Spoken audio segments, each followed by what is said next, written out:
Good evening, ladies and gentlemen. I'm welcoming you to the City of Somerville Zoning Board of Appeals meeting for May the 3rd, 2023.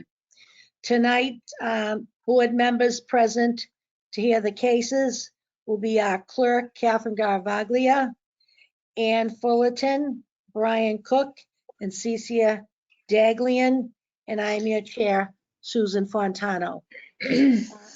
Pursuant to Chapter 2 of the Acts of 2023, this meeting of the Somerville Zoning Board of Appeals will be conducted via remote participation.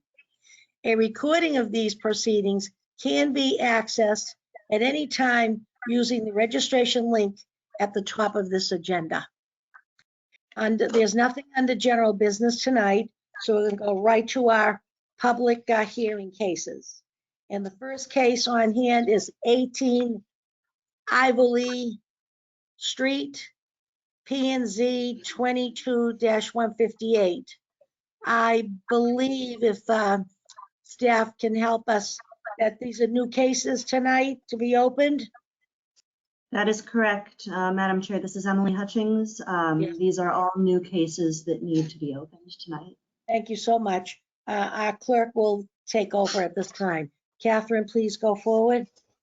Thank you, Madam Chair. I'd like to open 18 Ivory Street, P&Z 22-158, where the applicants are seeking relief from the side setback encroachment requirements for a rear projecting porch in the NR Neighborhood Residence District and require a hardship variance.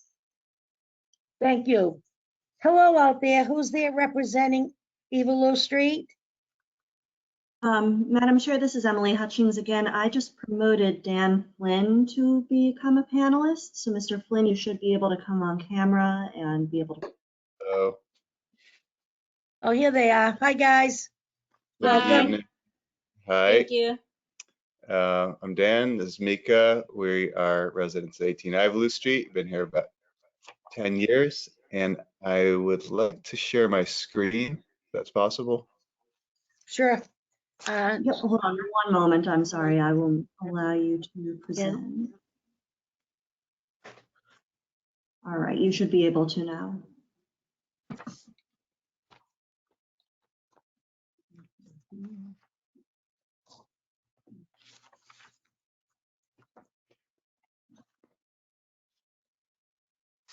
All right. I think you're seeing our screen now. Yes, perfect. So we are here to request relief from the side setback encroachment requirement. We're replacing a rear deck. So what we're requesting is to be able to replace our rear deck and allow to encroach by 2 feet for the side setback on our east side. And the reason we're requesting this is to expand the usable deck space to make it more functional without reducing our existing green space or outdoor space. And so as we understand it, there's 3 requirements to be met for whether or not this request can be granted. And we think that we meet these requirements. So the first being that our lot is quite narrow. In fact, our building is just a few inches from the lot line, and has been since 1870. So it's a very narrow lot. The second requirement would, if we were to build something that was in the literal zoning code, it would be a much less functional area, and also be hard to fit in with the other constraints about making the stairs safe and compliant. And finally, we think that this relief would just allow us to have a more useful outdoor space, and we do have the strong support from our neighbors, including our abutters. And it's a typical kind of deck that we're hoping to be able to build. Okay. So just for some context, that we do need to replace the deck one way or another. It has some unusual characteristics that might be useful to just highlight. The lot itself is really narrow, as I mentioned. We need to be able to build something that maintains egress both for the upstairs unit and also for our downstairs unit. And so we're trying to maintain the green space and increase the functional outdoor space overall. So as one example of how things exist right now, there's the current access out to the deck involves a little step down and step up and then around and then down. And this sort of workaround is something that we're trying to make a lot more functional by just having an accessible access straight out from our kitchen that doesn't have any of these sort of these steps.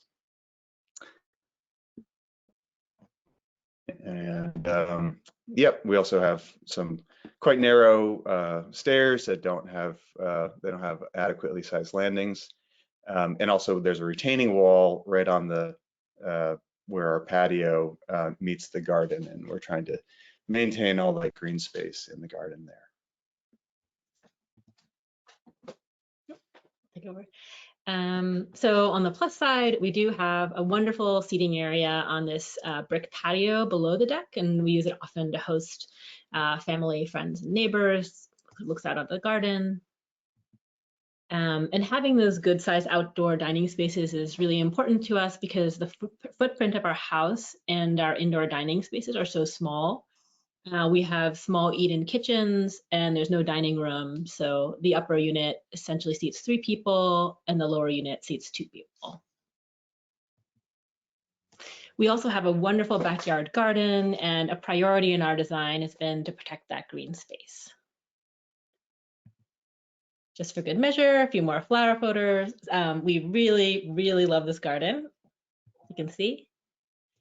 And here's our new deck plan.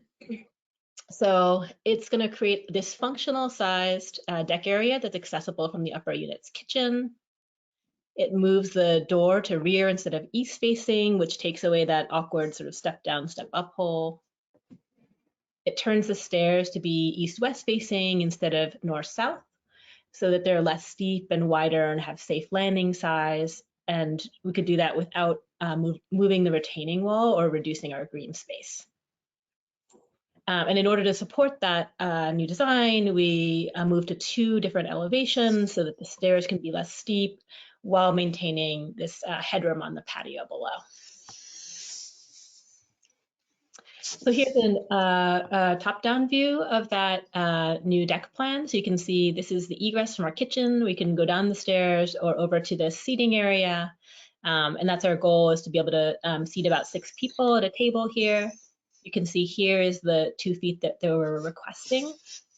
And our design here is, you can see this space, this is our indoor kitchen that we showed you earlier, is a little over 8 feet wide, similar to the space that's going to be accessible on the deck here. And it's already very tight, and it just can fit these table and chair. So those 2 feet really make a big difference to us in order to actually have this be a functional, usable deck space. The other tricky thing about the design, given that we had to sort of do this drop in elevation in order to make the stairs less steep and have safer landing size, is that it also means we had to put a post in the middle to support that elevation change. And so that's going to shrink the functional area on the patio below. So here you can see the current width is over 10 feet between, so you can sort of put the tables and chairs, etc. here as my space. Our new plan is going to shrink that by about 2 feet to 8.5. It'll still be functional, but it'll be a little tighter. But what we want to avoid is having to pull that in 2 additional feet, which would make this a really cramped and sort of awkward space. Here's a top-down view, so you can see sort of the egress in from the front of the house and driveway. You can come around here. This is our current deck and the shed. Here's that patio space we were mentioning and the retaining wall in the garden. And then in white is the planned deck that comes out a few feet towards the rear and towards the side and turns those steps downward. And here's that, that sort of seating area that we're planning for. It's been really tricky working on this lot. So we actually worked with 2 different architects to try and work out all the parameters. So, you know, the other option would have been if we had to pull it in this way, we also thought about, can we go out further into the rear? But that's something, again, that we really wanted to avoid doing, because not only would it encroach on the garden, but also it would probably be pretty costly and disruptive to have to move the retaining wall to make that kind of space. So just in summary, we're requesting that 2 feet of zoning relief from the east side setback requirements that would allow us to create this functional outdoor space, offer upper unit kitchen. And our design avoids hardship in that it builds functional outdoor deck space while somewhat reducing the functional brick patio space below, instead of a really drastic reduction in patio function. And it also avoids expanding the deck too much toward the rear of the property, which would potentially shrink our green space and require that costly moving of the retaining wall. Lastly, I just wanted to mention that we worked with our neighbors and city councilors engaged in the process, and really happy and grateful to have their support. So thank you so much for your time and consideration. Thank you. Is there anybody from the public that's on board that would like to speak? Emily? Yes, Madam Chair, I'm seeing a few hands raised. So first I see Christopher Dwan. Mr. Dwan, I am going to unmute you. You should be able to unmute from your end now and speak. All right, thank you. Can you hear me? Yes, welcome. Perfect. Say your name and address, please. I'm Chris Dwan. I own 26 Ivaloo, which, because of a bend in the street, makes us a direct abutter. And I'm completely in support of this. The owners have been very communicative and very collaborative through the entire process. And I will echo what they say, their house is inches from that east side lot line as it is. I think that this is a great plan that preserves a very beautiful backyard. And I really appreciate all of the transparency and collaboration that we've seen from them. Thank you. Did you send in an email to us? I did not. Okay, because I'm looking through the emails now. I didn't see one from you. Thank you for coming on board tonight. Thank you for having me. Who's next, please? All right, next I see Paula Garbarino. So Ms. Garbarino, I'm going to unmute you. You should be able to unmute from your end and speak now. Good evening. We lost. Hi, we can hear you a little bit. Can you? Yes, perfectly. Okay. Oh, well, we don't know how to use the computer. We've screwed. So sorry. Gee, I wish we had met last month when I was clear on this, but I did put in a statement in support, and I hope you can read that if I don't make as much sense tonight. I feel that that our neighbors deserve some usable back space. Their proposal here, 2 feet closer to our driveway, but it does not go as far back that we even can see them. Our windows don't face that direction. They face towards their beautiful garden, but we don't have access to that little section of proposed build out. So I can think of nothing but positive feelings that they put together this plan that will work for them and in no way impacts us. So it's a win-win. I hope they can get what they want. Thank you. Thank you. And they're great neighbors.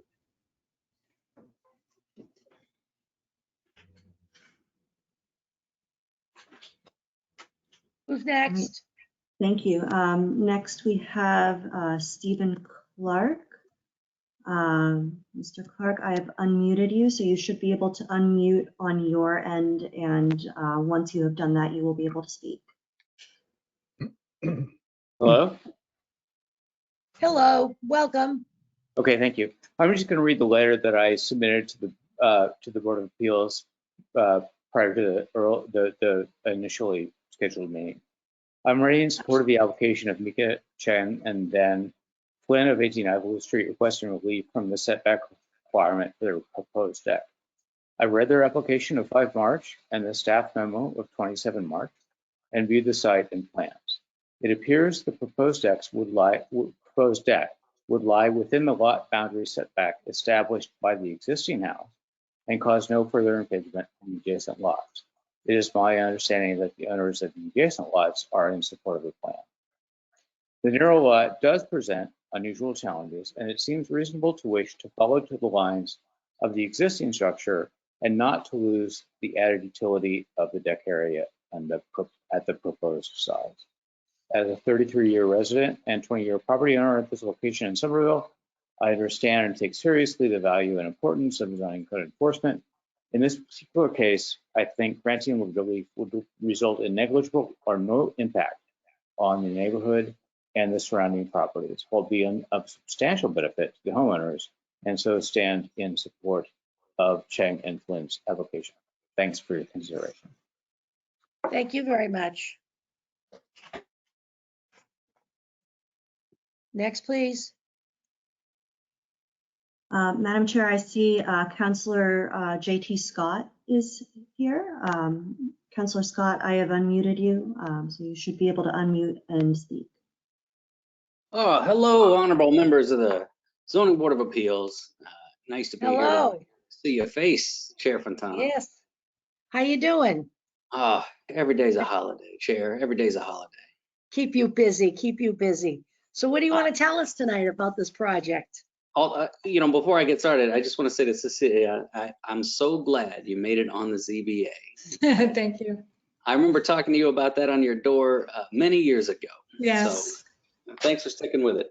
No, I don't have a ton to add over what you've heard from literally every abutter,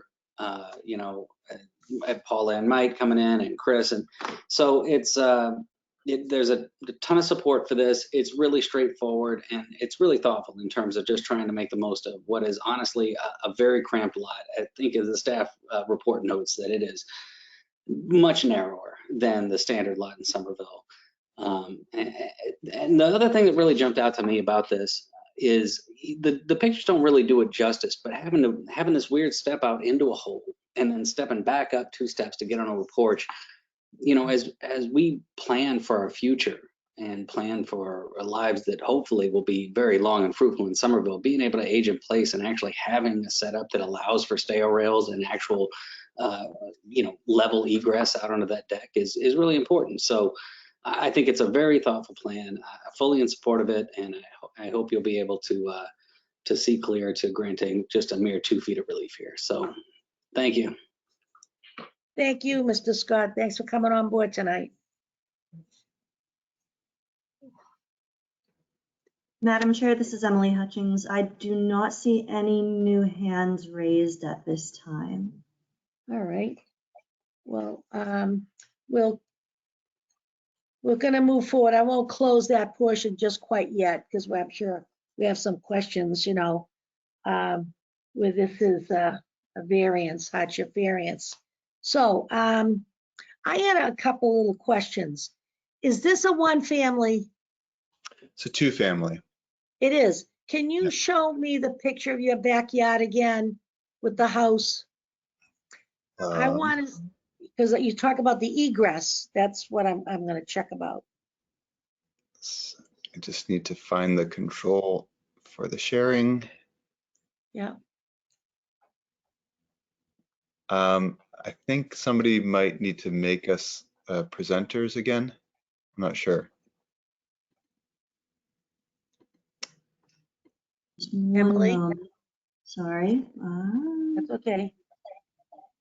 Because I knew it said the second egress, and when I'm looking at your picture, I see you showed the step from down to, you know what I mean? It's a little difficult getting out there. Yeah, alrighty. What's a good view Keep of going. Keep going. You got another one for me? it? Yeah, this is, We'll even do that. That's fine right now. yeah, So I'm looking at this and I see there's the steps, and this is the new picture. You have, is that sliding doors yeah. that So I'm this looking at on the left? here, and then this is the rear egress for the downstairs unit. It's a little hard to see. Oh, usually okay. So the here. second unit is a basement like apartment. Yeah, yeah, exactly. So Okay.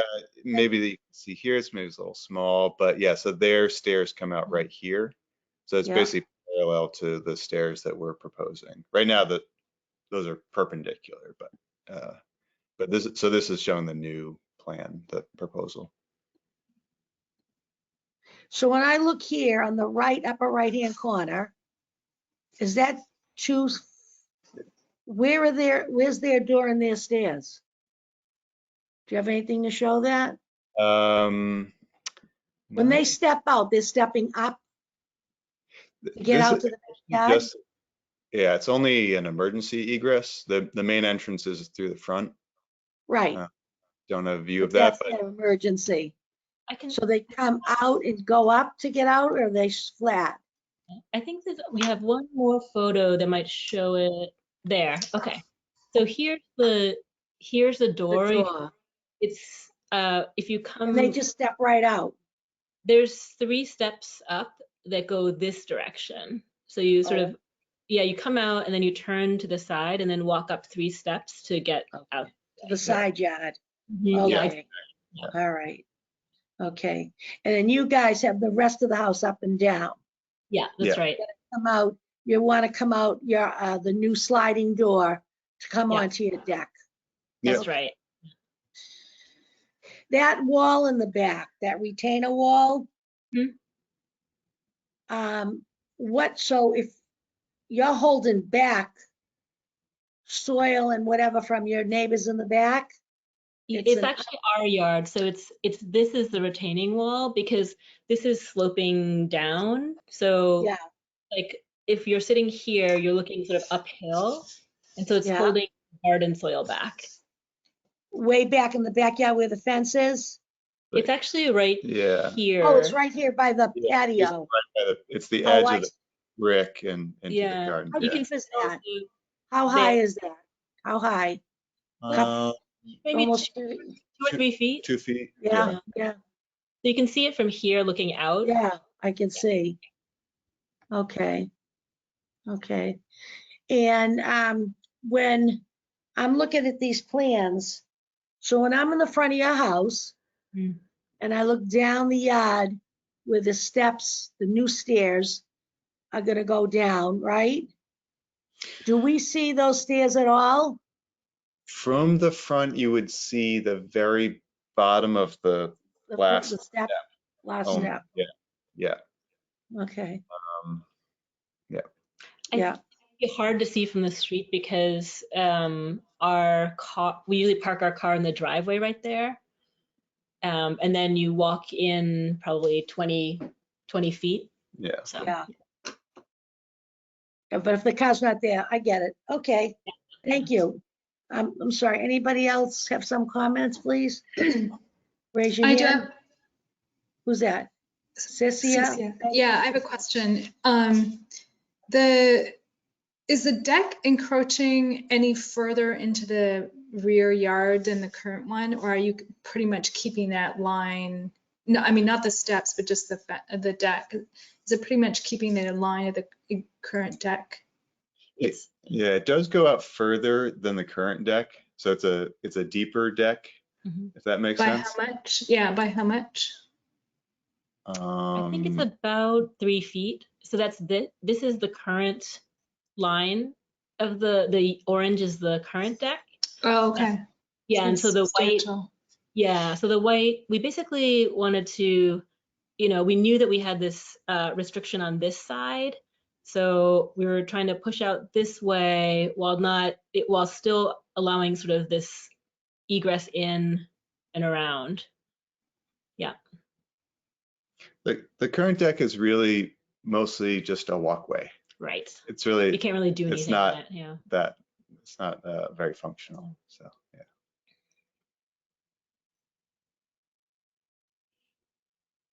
Okay. Thank you, Cecia. Brian, Ann, Catherine, I do have, Madam Brian Chair, Cook. a Yes, couple of questions, and I'm sorry, I didn't hear all of Cecia's questions, so I may have missed something. To the owners, what's the distance between the back of the proposed deck and your retaining wall? It's a good I question. think it's about 3 feet. Yeah.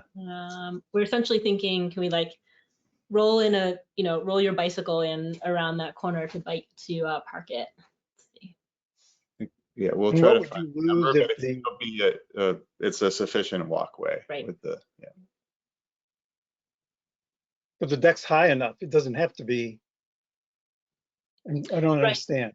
It's just the stairs and the posts that you have to sort of walk around the stairs Okay. and then the posts. Yeah. So if you had to move it out closer to the retaining wall, that would be, that would Then make it difficult to do that. you couldn't walk around couldn't walk around, because that would lose access because there's first the what do you call it, hole into the egress down into the lower unit, and then there's immediately the stairs coming down the other side, so you need to walk around both to access. Got it. So the other question is about the second criterion for a hardship variance. Could you explain your reasoning why you think it meets that criterion again, please? If we were not able to build it out on that east side, it would make the deck a lot less functional. So it would be something that would be harder for us to use, and it wouldn't be as usable as an outdoor space. That's the main reason. Yeah. But it would still be more outdoor space than you have now. It would be Yeah. more. Yeah. So you'd be losing about 20 square feet if you had to move it in 2 feet. It's about right. Yeah. Yeah, on the upstairs, and I think the thing that kind of compounds it is then we then be also losing functionality below because of that sort of the post placement. So it's sort of like, yeah, it's a little tricky on upper and lower. Yeah. Yes, Okay. the lower space net becomes constrained to the 6 foot or so space between the posts. Great, great. And I also wanted to say that was a great presentation, by the way. Those very clear pictures and yeah. orientation to everything we needed to see. So thank you for that. Thank you. Catherine Garavaglia. Thank you, Madam Chair. I know Brian just complimented clarity, but then I just got lost. So please find me. So I was reading through the staff memo and it talks about if the applicant reduced the width of the porch by 8 feet, then it would be compliant with the Somerville zoning ordinance. I think what we just discussed was that if it was 2 or 3 feet smaller, then it would be compliant. Can somebody just clarify? It looks like Andrew. Andrew's case. There he is. Hi, Andrew. Hey, everyone. Good evening. Thank you, Chair Fontano. So, members of the board, I'm not sure if you got a supplemental staff memo from me last week, but in that memo, and I apologize it was confusing, I tried to clarify that what staff is saying in the first memo is that to comply with the minimum standards for a rear projecting porch, you'd have to reduce it to 2 feet, as it's only 4x4. That's for a rear projecting porch. However, in this specific case for their property, they'd only need to reduce it by 2 feet to be compliant. It's basically in the memo and in their presentation, they have like those blue dashed lines on the east side. And then if they move basically within that, it would be compliant and they would not need a variance. Okay. I hope that clears some things up. It did. Look at the right thing. Got it. Here to answer any more questions. Yeah, just stick around. Thank you so much. So where would, I need help here a little bit. I'm sorry if Ann, yes, Ann, go ahead while I'm looking at something. Ann Fullerton, please. Thank you, Madam Chair. Andrew, I had a couple questions for you, actually. Why was a hardship variance versus just a standard variance chosen as the pathway for this project? Could you explain what you mean by variance and hardship variance? Well, I mean, they're requesting a hardship variance as opposed to a variance that is just a single one-off action where they're requesting a variance that is only for one unique condition. They don't necessarily have to prove the 3 hardship criteria. Is that available to them as a pathway? No, so in this case, the only pathway for their proposal is to get a hardship variance for zoning relief. I think what you're referring to is maybe adding to a non-conforming building type in like another zone, but this isn't the case as this is a permitted building type in the NR zoning district. So the only path to their proposal would be through a hardship variance. Yeah, okay, that's helpful. And then my second question is, if this were to be approved but had contingencies on it so that it could not be enclosed in the future, it could not be extended on the second level, things like that, it could only remain an open air porch in the future because it's violating a non-conforming condition. Do you have language for those type of contingencies?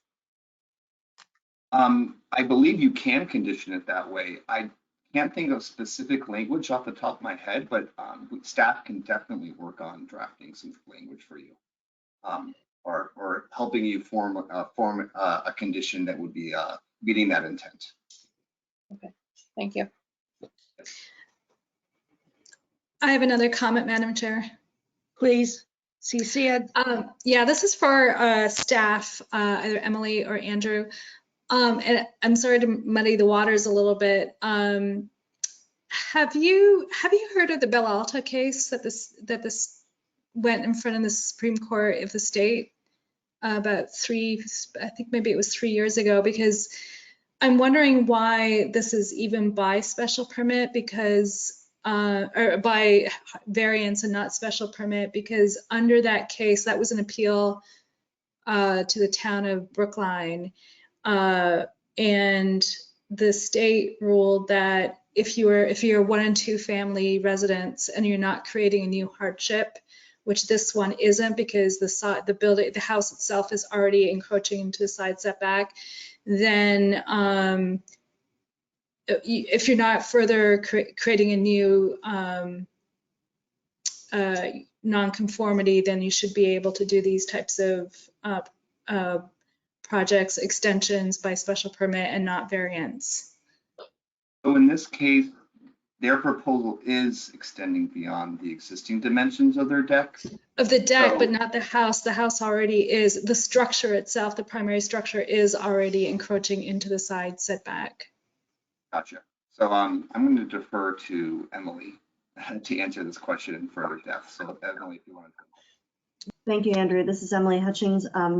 So Cecilia, I'm not incredibly familiar with that specific case. We were under the impression at the planning department that this application did qualify for a hardship variance. If there's any question of that, we can go back and review the application with the legal department. But our analysis up to this point is that this application did require a hardship variance. Yeah, I would maybe just suggest that you look at that maybe the legal department look at that case for further for future cases. Yeah.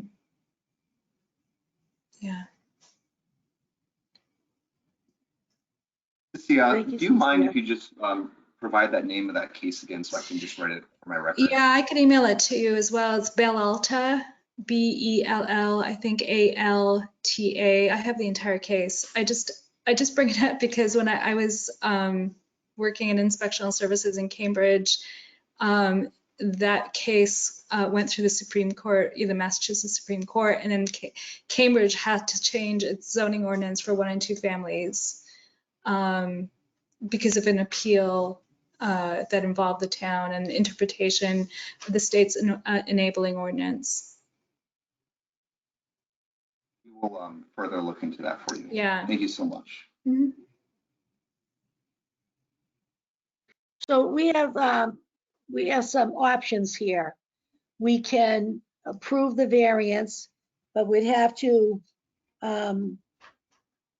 explain away the 3 hardship variance conditions, justify them, and or come back and looking at the supplement memo that went out showing the 2 feet that Andrew was referring to earlier to us, to Catherine's clarifications. I have it brought up on the board here. It's 2 feet straight off the right side looking at the back. And that doesn't look like it cringes on the downstairs getting around the driveway and all that stuff. But, you know, they're losing the 2 more feet. And part of it is, I think this request is more of a quality of living and growing in our homes, growing older in our homes, growing, whether there's children or not children. And everybody's, you know, since this pandemic, you know, everybody's staying home more and using their property the best that they can do. So I'm wondering if they take off the 2 feet, we're all set, it goes through. But 2 feet doesn't sound like much, but it does when you're sitting around a table with your family and you want to dine or whatever. And I know me, I can't always go up and down my back steps all the time just because I want to have a barbecue in the backyard.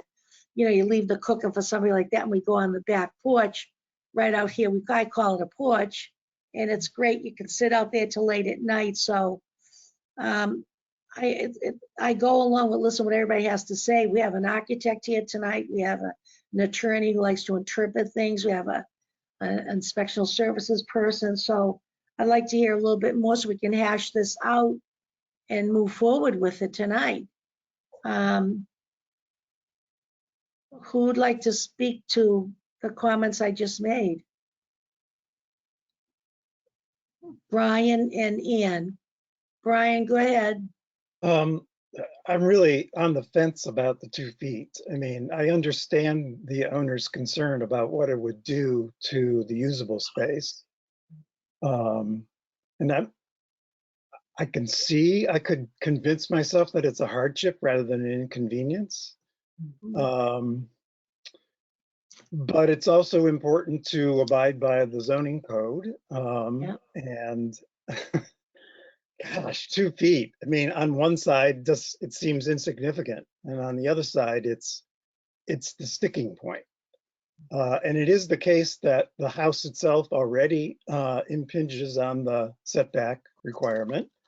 The deck's not going to change that. The house already looms over the property line. It just moves out to that same plane.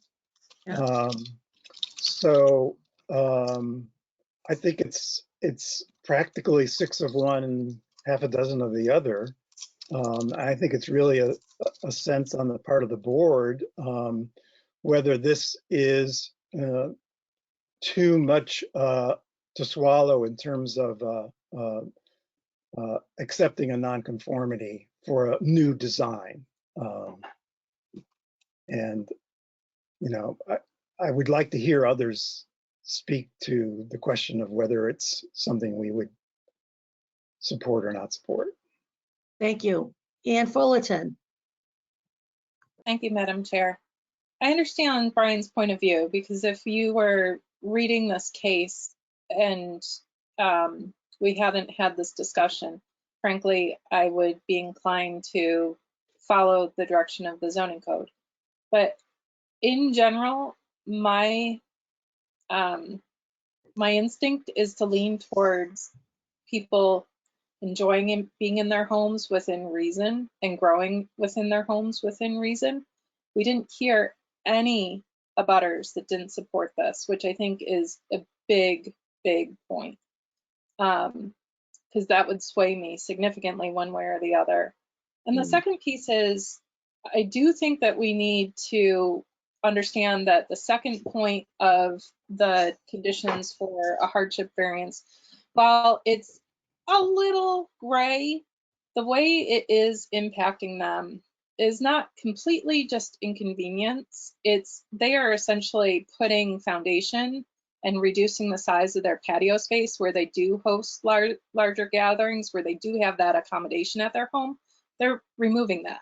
So basically they're trading that space for the deck space. If they were to reduce it by 2 feet, they wouldn't have either. They would have a smaller deck space where they could host less people, and they wouldn't be able to host 6 people, say, down on their lower patio anymore. So I think that for me is the hardship for them. It's not simply a matter of whether or not they are allowed to have another family come have dinner. It's whether or not they can function in their home with this choice. Thank you. Catherine, do you have a comment? How you want to vote tonight, or what do you think of what Brian and Ian has just said? Yeah. I too am struggling with the hardship component here as a fellow neighbor, resident of Somerville. I think the deck sounds wonderful. I think the garden looks great. I could use some help. But I think Brian really defined it when he was talking about inconvenience versus hardship. So having the smaller deck would be inconvenient. I don't know that having to utilize the shared paved space that's already in existence and beautiful, like that would be okay if they just had to have stairs. Is it ideal? No. Of course, we want them to be happy in their homes, but maybe Anne is right here where she's talked about maybe the hardship is the functionality given the house size and the small lot size. Because a neighbor who had a larger lot size would be able to have this deck. And maybe that is the hardship right there. So I'm struggling, I'm thinking through it. I might need a few more minutes, but I might have just talked myself into this right now. Yeah. If I may just clarify, I guess my point about the lower level patio is they're actually going to lose square footage because of the build and structure that they're then posting down onto it. Because right now they have a much shallower deck, so they have the space in front of the deck to host, say, 6 bodies around a table. When they push their deck out by even a foot, they're going to lose significant space on that lower patio. They're no longer going to be able to function the same way on that patio. Madam Chair, this is me, Yes, Catherine, with a question for Ann Fullerton, architect. The upper deck, I think we saw a slide that showed seating for 6 on it. Would that not be the same space mirrored below the deck, even with the posts? Yeah, it would, although it sort of depends on how they put the footings in. But your point is made that you could say that that is mirrored down below. Okay, so still probably functional for both units. So everybody gets their own space instead of just one shared space. That's nice. The applicants are raising their hand. Dan? Yeah, well, we just wanted to add like that view with the 6 chairs. That's only if we're allowed to build out with the. Okay, just Yeah. to make sure. Understood. Thank you. Yeah. Okay. Okay.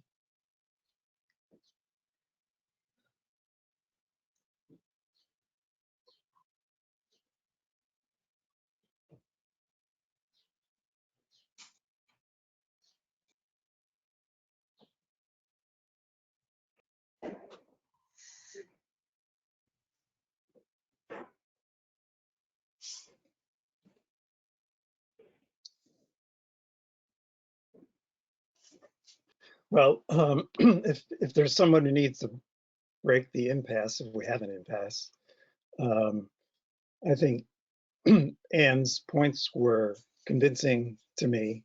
I don't like to, and I don't mean it as disrespect to the staff, because I think their recommendation was convincing as well, but it's not going to make the impact on the neighborhood any worse, because that house looms over 16 Ivalou already. The deck just moves to that same edge, that same vertical plane. And while it's it's an exception to what we prefer to do, which is adhere to the relatively new zoning ordinance, I would be willing to support.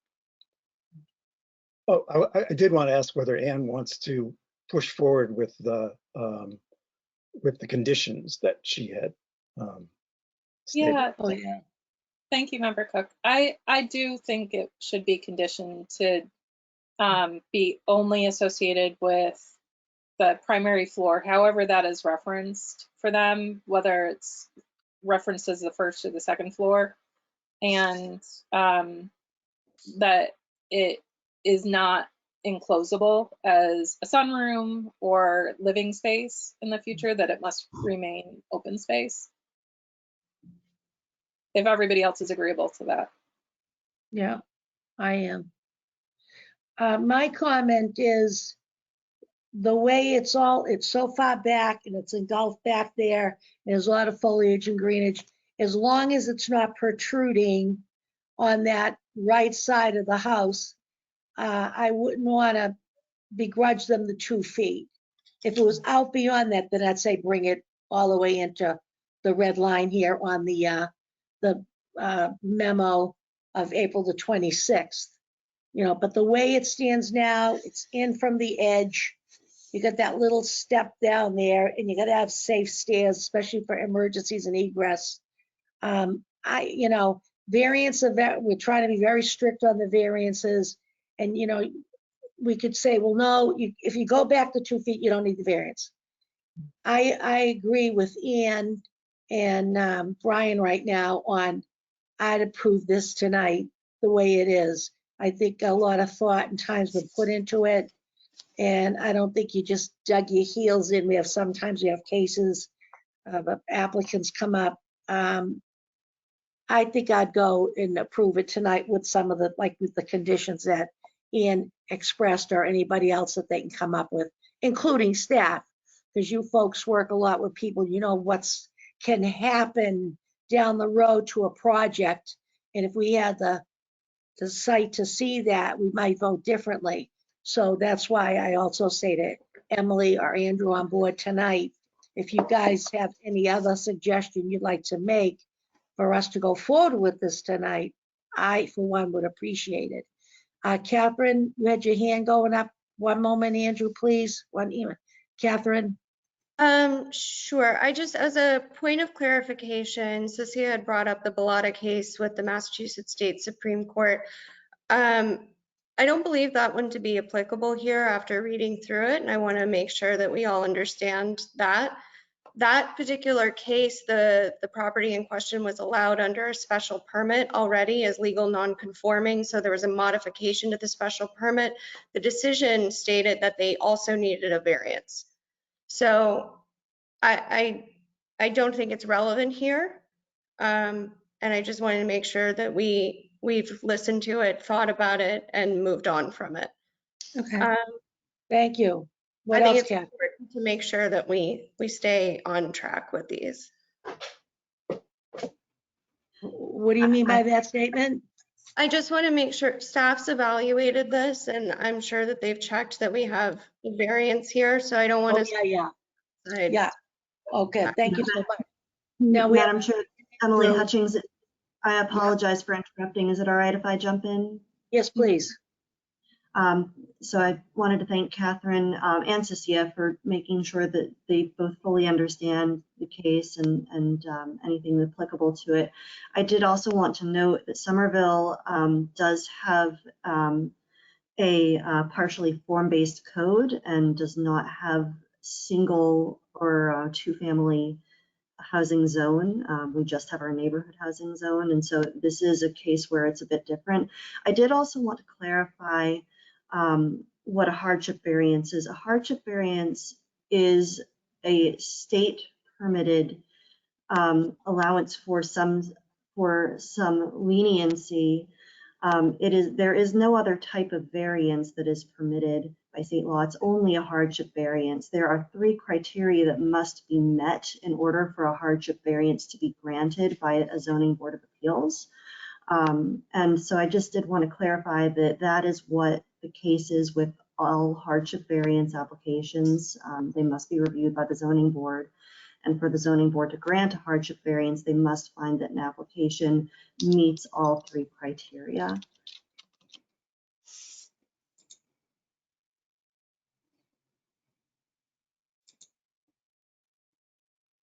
Chair Fontano, is it all right if I jump in after Yes, Emily? please, Andrew, I'm sorry. Regarding the potential condition, no, thank you so much. So I wanted just to state regarding enclosing a projecting porch, that is also not allowed by the current zoning. However, if you want, we can still put it in the language just in case. We also could provide language that it can't be converted to an engaged porch, for example, which allows a portion to be like a mudroom, basically. We could do that as well. Basically, we could say that, you know, it must be accessed via the top unit, and any future renovations cannot happen or cannot be screened in the future or enclosed or converted to a different porch. So if, Do you think that would be meeting the intent of your idea? And I just want to make sure that we're hitting it. yeah, and I do. I think that that would be meeting the intent. And we'll refine the language a little bit further to make sure that it's, you know, make sure that the intent is there as well as it's just a formal language. thank you. So if we go forward tonight, Andrew will know this too, but Emily, if we say no to the variance because we cannot justify the 3 considerations, can they go back and do what this memo of April 26th request and just come in the 2 feet on the right-hand side, or do they have to come back again? I've communicated with ISD, and the information provided in that memo is directly from ISD Okay. in terms of a path to compliance. So if we say no tonight, they can go forward with this plan. And they don't have to come back to us again. Of course, you know, ISD will do their proper review of plans, and they're going to have to look at, you know, all proper site plans and plan sets to confirm compliance. But again, this is based on the information they provided to staff. Okay. All right. Well, I didn't think that I was trying to justify each consideration. And if people on the board here can jump in and explain them away, please do.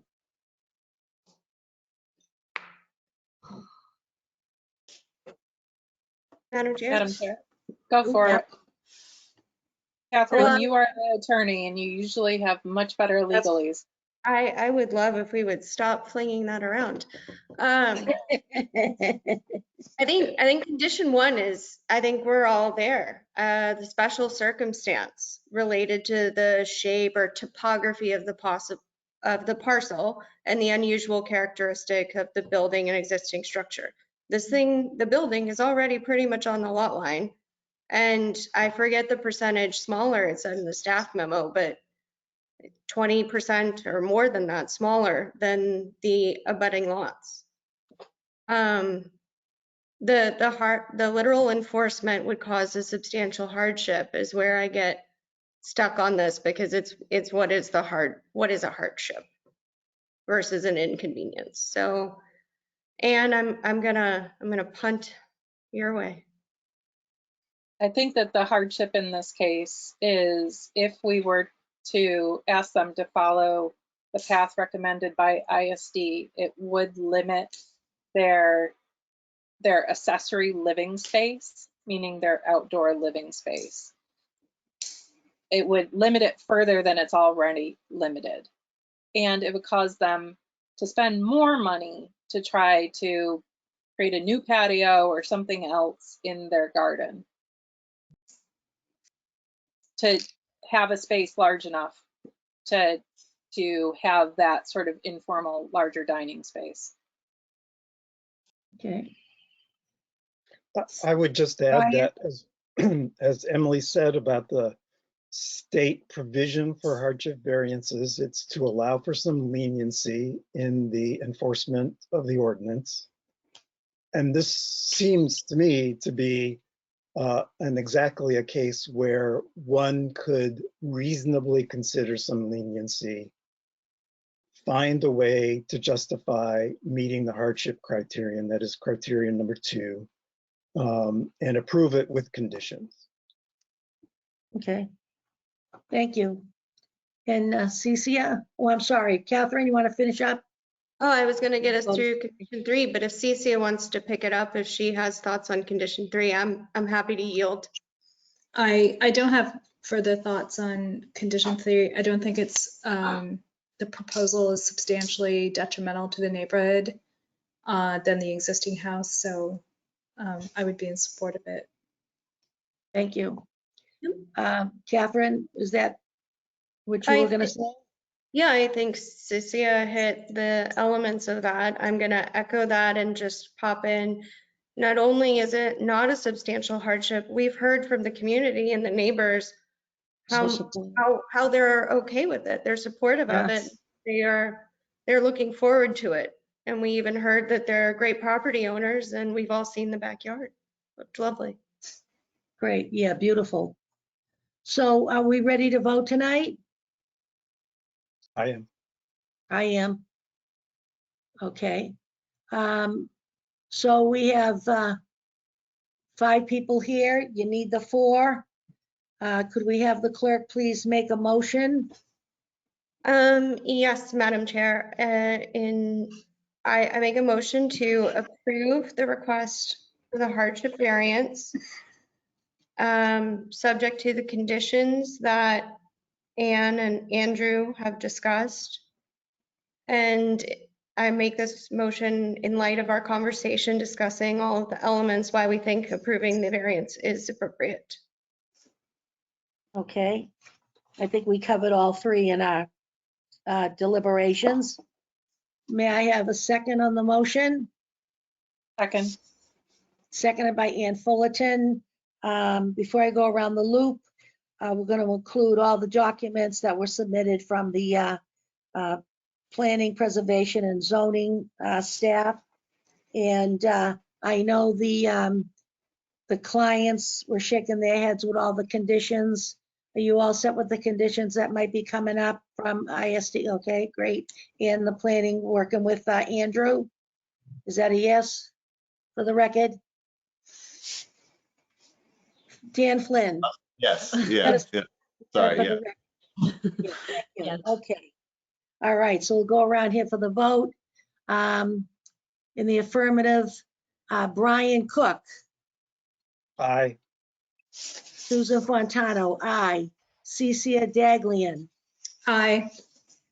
Ann Fullerton, Aye.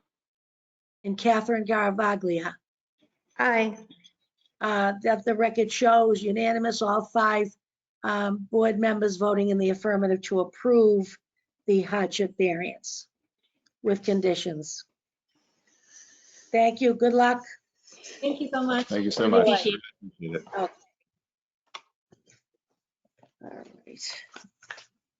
All right. Let's see here.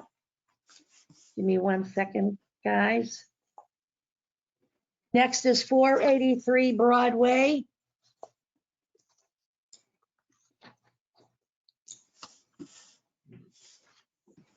Madam Chair, Yes, is that Emily? yes, I have a John W. who I seem to be unable to promote. So I'm going to unmute him. I also have a Tavis Babbitt here. Mr. Babbitt, hold on 1 moment. I am going to make you a presenter as well. So you both should be able to speak, and Mr. Babbitt, you should be able to be on screen. Madam Chair and Emily, before we get started, I apologize for interrupting. Did we close the public portion? No, we did not. Do we have to do anything procedurally to fix this? I'm sorry, I didn't catch that sooner. I'm sorry myself. I was just afraid that somebody might come by for them and come on board where I knew we'd be talking quite a while. Emily, may Yes, I? thank you. Thank you, Catherine. If, Madam Chair, if you want to go ahead and close the public hearing or the public portion right now, I think Yes. that was fine. Thank you. For the record, this is Chair Fontano in the matter of 18 Evalu Street, P&Z 22-158. I am closing. I did not at the appropriate moment, but I will now formally close the public portion of the participation for 18 Evalu. Thank you very much. Thank you, Catherine, very much. All right. Okay, so we're on to 483 Broadway. And did we get anybody to sign on? Yes, I'm here. This is Tavis Babbitt. Good evening. And John Wood. Beautiful. All righty. Catherine, could you open this up, please? It's new tonight. Yes, Madam Chair. I'd like to open 483 Broadway, P&Z 23-016. The applicants are seeking reapproval of previously granted and now expired hardship variances related to story height and the minimum number of stories in the mid-rise MR4 zoning district, which were granted in P&Z 2021-012. Great, thank you so much. Mr. Babbitt, Yes. you're on. You're on. Good to see you again. It's been a little while. Been about a year and Here, 2 months. yeah. How you guys doing?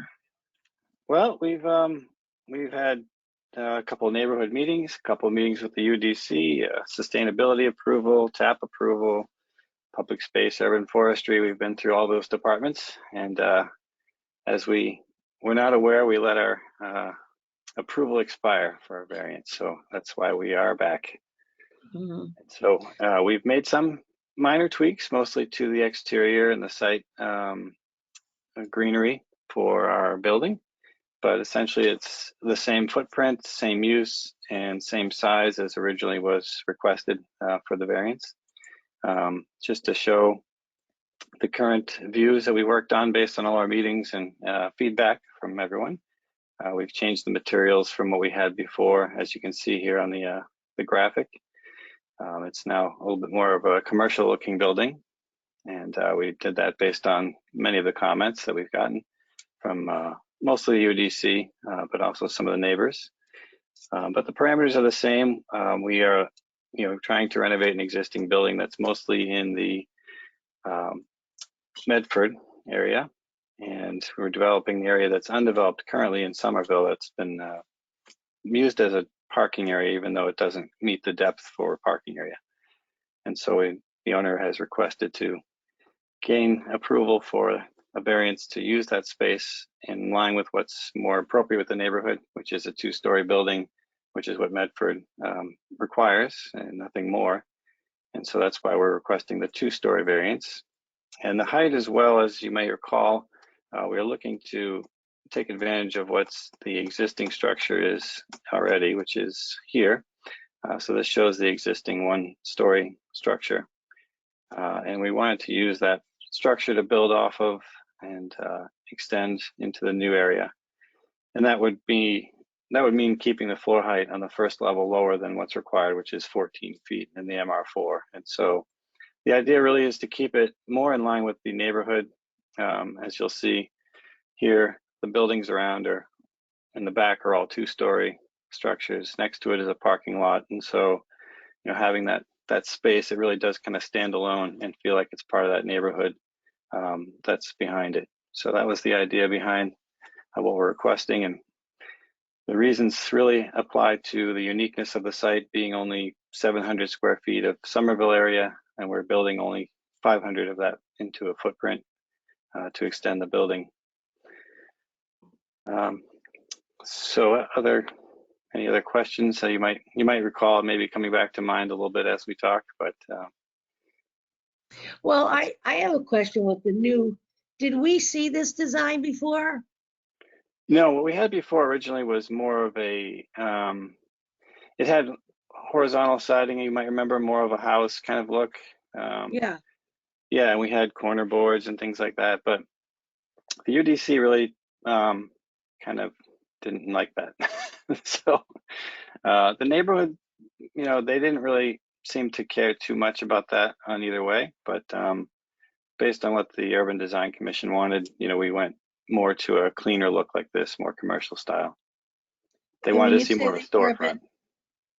Yeah. Urban Design, that's in Somerville Urban Design Commission? Yes, correct.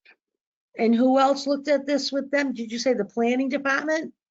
The planning department has been a part of the process. Yes, but they didn't have too much input on the exterior finishes. I would say more to do with the balance and look of the windows and entryway. Same with the Urban Design Commission, but again, for the most part, the footprint hasn't changed, the use hasn't changed, the interior hasn't changed. It's been purely some of the window spacing and designs and materials from what we had before. I think it's major change. I would agree. Major. I think, I know the run of, as you come up Winter Hill and you go up past Main Street on the right with all the brownstones built up high and it's all residential up there on the right-hand side. And then you come down and like you said, behind the building is residential. Correct. And then beside it, right now, it's, I'm sure the next spot of land might be next on the agenda to have a facelift or whatever. And I don't even know about the corner where the sign shop is, but the Salvation Army beside it.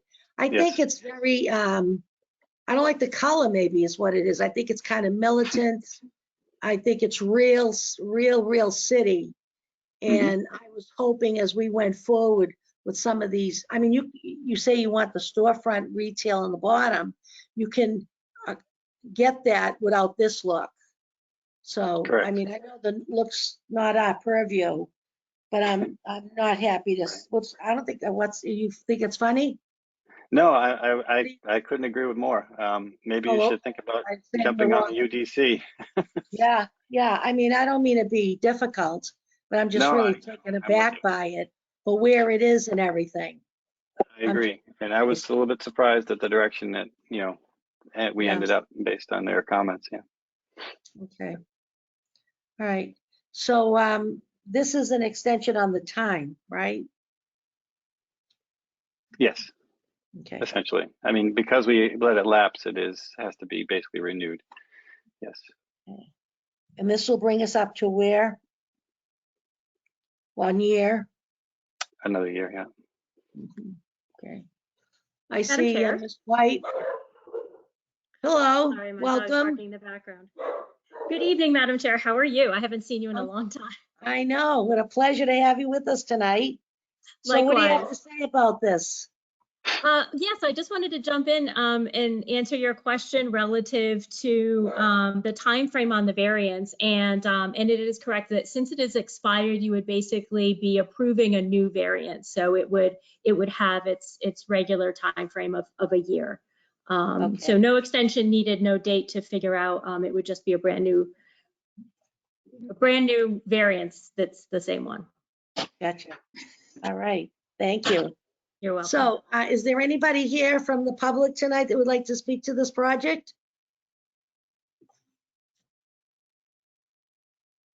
Madam Chair, this is Emily Hutchings. I do not see anyone who has raised their hand at this point. Okay, so at this time, the public portion was open. Seeing no one to respond, we will close the public portion of 483 Broadway, P&Z 2023-016, and open it up to the board for their comments, if any, and if not, we'll go right to the vote. Does anybody have anything they want to say? No, Brian, CC is okay. Ann and Catherine, you girls, you ladies, folks, okay? Catherine Garavaglia? My question is, I guess, more procedural and stemming off of what Sarah White just said, where this is granting new variances and not just extensions. Do we need to run through the elements for this, even though these changes are not really affecting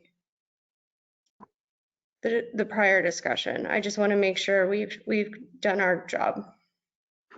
If I could, Madam Chair. Please. Yes.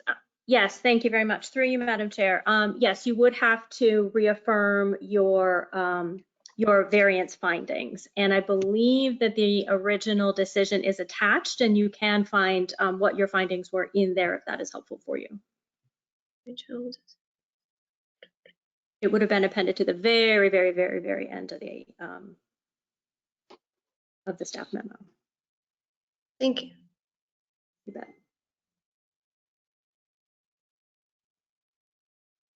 You have that in front of you, Catherine, for the motion?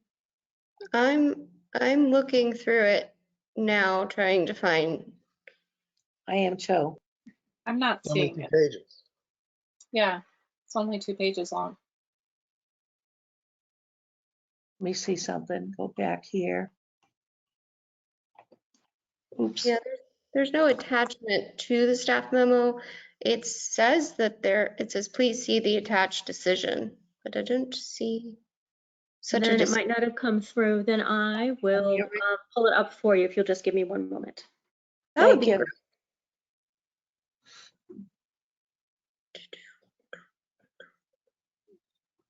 Yeah, I thought it was supposed to be on the single PDF, but I didn't find it. Madam Chair, is it possible for the motion just to simply say that the issuance of the hardship variances follows the same criteria, response to the criteria and the conditions as the previous set of hardship variances? I don't know. I think the office, the staff people have it. Sarah? Yes, no, that, Madam Chair, through you, that is a good question, but no, you would need to reaffirm what those findings right. were with this vote. But I salute your effort towards efficiency. It is a woman's way. I will try and share my screen if that is helpful to you all. I do have it as well. Oh, Tavis, why don't you share your screen? Yeah, because I think I'm still able to share my screen.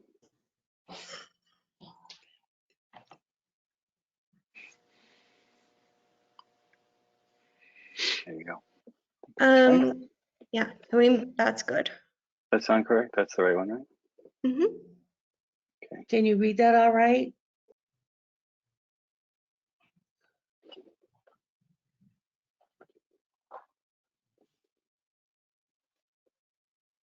So, Madam Chair, this is Catherine Garvelli. Is it okay if I run through these findings and we all see if we're okay with them still? Absolutely. Thank you. All right, so Tavis, if you don't mind, let's hold Is still. that good? Yep. Yep. Okay. The special circumstance is condition 1. And for this particular lot, what we discussed previously, which would still be true now, is that the boundary line separating Somerville from Medford runs through the front of the lot. So that certainly is unique, and that has not changed. Literal enforcement would involve a substantial hardship, financial or otherwise, to the petitioner due to the special circumstances.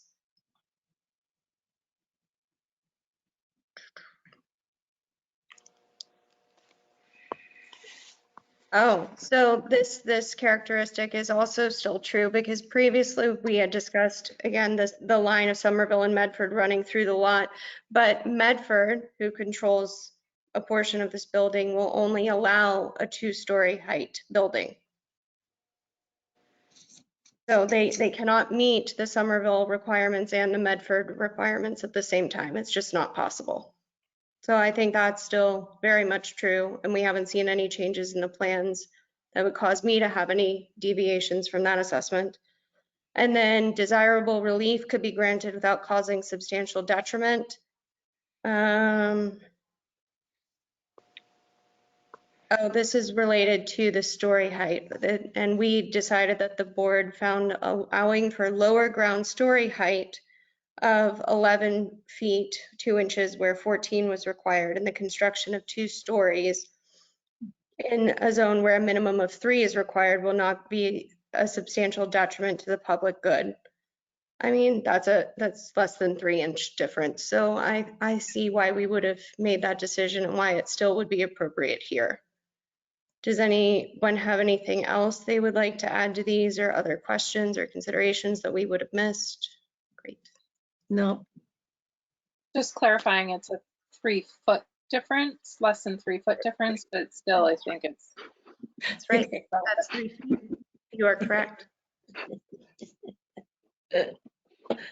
Spoken like an architect. Is that it, everyone? You happy with that? Okay, so there you go. Madam Clerk, so we have a motion? I gotta flip back through here. I'm sorry, Madam Chair. It's okay, take your time. All right, so I make a motion to approve the variances related for story height and the minimum number of stories in the mid-rise 4 zoning district for this property in accordance with the staff memo and our findings as we just discussed, and any conditions or requirements as detailed in the staff memo. Thank you. May I have a second? second. Seconded by Ann Fullerton. All in favor, please say aye as we go around. Brian Cook, Aye. Ann Fullerton, Aye. Cecia Daglian, Aye. Catherine Garavaglia, Aye. and Susan Fontano, aye. Let the record show that all 5 members of the board tonight all voted in the affirmative. And I don't know if we had to mention in the notice that this is a throwback to P&Z 2021-012, and tonight's a new case, P&Z 2023-016. Thank you very much. Good luck, Mr. Thank you very Beck. much. Thank you for Okay. your time tonight. Thank you. Okay. Next is 45 Trull Street. Madam Chair, this is Emily Hutchings. I have an Alexandra Taysendier here for 45 Troll Street, who I'm going to make a presenter. Alexandra, I apologize if I have incorrectly pronounced your last name. Hello.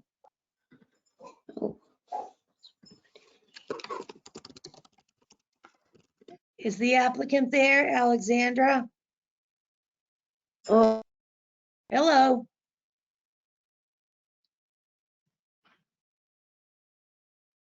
Catherine? Alexandra, you still need to unmute you want me yourself. to open the case? Yeah, but I want to make sure they're here. That's what I've been doing, trying to do. Emily, do we have her? Oh, hold on. Sorry, I think. Okay. Here we go. Let me try this again because you can't just got bounced back to our attendees list. There we go. Hi. I just want to make sure everyone can hear me. Sorry, I was having some difficulties. I Okay. think I'm also What's sharing your my name? webcam. What's your name? Hi, sorry, my name is Alex Taysendier. I am at 45 Troll Street. I don't know how to share my You're doing screen. all right. Wait one second. We're gonna open the case while you figure out what you're doing there, okay? Madam Chair. Madam Clerk, you may go forward, please. Yeah, I just wanted to, so I'm Alex at 45 Troll Street. I am. It's Alexandra? It's Is that your Alex name? for short. Okay, Alex, can you hear us okay? I can hear you guys perfectly, yeah. Can you guys hear Okay, me? so, okay, well, yeah, but you're not responding to what I said, so give me 1 minute. We're gonna have the clerk open the case for the file. So hold on 1 second, please, okay? Okay. Thank you, hon. Thank you very much. Madam Clerk, go forward, please. Yes, Madam Chair, I'd like to open 45 Troll Street, P&Z 22-168. The applicant is seeking an administrative appeal of the building official's determination of the building type for the building at 45 Troll Street. Thank you very much. Madam Chair, Yes, this is Attorney Adam Dash, 48 Grove Street in Somerville. I'm representing Ms. Taysendier on this matter. okay, Mr. Dash, welcome. How are you? I'm very well. Good evening. Are you gonna speak for us right now? Have a share screen button. There he is. I apologize. This is Emily Hutchins. Hold on 1 moment. Attorney Dash, I can promote you to be a presenter as well. Got it. Okay. Show my screen. All right. I'll get to the point when I need to show the screen. All right. So again, for the record, Attorney Adam Dash, 48 Grove Street in Somerville. I'm representing Alexandra Taysendier, who's the owner and applicant. This is an administrative appeal of the city's decision that the rear structure at 45 Troll Street is a backyard cottage as opposed to a cottage building type. This property is a 3-unit condo, with the front house being 2 units and this rear building being another unit, which is the 45 Troll Street we're talking about. I would like to show you see my screen? Yes, perfect. Thank you. That is the picture of the building that we're talking about. That's the front. That's the left. Back. So you can see it's pretty substantial. That's the other side. Okay. Also going to show you, let's see if this works. You see the site plan? Yes. All right. That's site plan Z1, which I believe was in the package that was attached to the staff report. And you can see here Troll Street at the bottom. You can see 43 Troll, which is the 2-family house. You can see 45 Troll that we're talking about in the back, which is fairly substantial, which is the rear building that the applicant is contending is a cottage and not a backyard cottage, as the city would state. Sorry, just to interrupt. It's actually 47 Troll Street, just to clarify, not 43. Just My perspective. mistake, 47. That's a typo then on there. So this is not about a proposed project to modify the rear structure, although Alex had been looking to do that. This is about which building type the rear structure actually is. Alex contends that the structure is and always has been a grandfathered cottage building type and was simply misclassified under the new Somerville zoning ordinance. In the alternative, even if the structure was a backyard cottage, Alex could convert it into a cottage building type, which is permitted as a building type in the NR zone. Whichever building type you call it, it's pre-existing and non-conforming. I'm going to show you now. Can you see this table? Yes. Okay. This is a zoning analysis that was performed by an architect on the project. This is, as you can see here, for the use of a backyard cottage, and it has the required zoning ordinance items and the existing. You can ignore the proposed. It was for a project that's not going forward at the moment.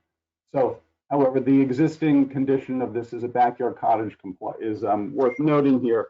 As you can see, looking at this, and I'll walk you through it in more detail, backyard cottage building type, if one were to call it this, in the NR zone, has 6 pre-existing nonconformities. There is a maximum lot cover here, which requires 60%, but this is currently 68.79%. You've got setbacks, the primary front setback, which is required to be 60 feet. It's only 35. You've got the side setback, which is supposed to be 3 feet, but is only 2'10". You've got the rear setback, which is supposed to be 3 feet, but it's only 1 foot, 8.5 inches. You have upper story fenestration, which is supposed to be between 15 and 50%. But the current building only has 9.2%. And then you've got the portico down here, the portico landing width, which is required to be 4 feet and is at most and is 4'9". So going back to the plan, you can see the site plan. These items are all called out here on the Z1 that you have. There's the rear 118, there's the right 210. You can see the front here. And so you can see on that graphically what I just showed you on that chart, that there are, and the point being that there are 6, if you call this a backyard cottage, it is 6 pre-existing nonconformities. So and I would also point out that, as stated on page 7 of the staff report, converting this to a cottage has 7 nonconformities, and some of them are exactly the same. So in short, the existing structure is too big to be a backyard cottage. This existing structure is not a compliant backyard cottage, so the argument in the staff report that a pre-existing structure must meet all dimensional requirements for a building type it is being changed to makes no sense. The structure doesn't meet the dimensional requirements of any building type. Nothing in the Somerville zoning ordinance says that all dimensional requirements have to be met. Changing the building type is not a, quote, modification under section 14.1.5 of the zoning ordinance. As a modification in Article 2 is clearly defined as construction that alters, expands, reconstructs, extends, or structurally changes an existing structure, or that changes the number of dwelling units within an existing structure. None of that has to do with the change in building type. Therefore, one cannot say no new nonconformity can be created when changing to a different building type, because that is not in Article 14. Or another way, you can't say it's not a cottage because it doesn't meet the cottage requirements, while saying it's a backyard cottage when it doesn't meet the backyard cottage requirements either. That said, Alex does not need to change the building type because the structure has always been a cottage. I want to show you now. Can you see the all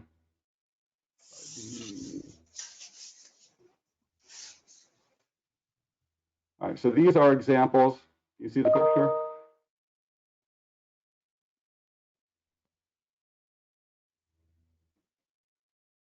Madam Chair? Yes, Okay. we can see it. Yeah. All right, great. So these are the examples of, this is from the Somerville zoning ordinance, section 1.3.7, showing examples of a cottage. I would note to take a look at the upper right there.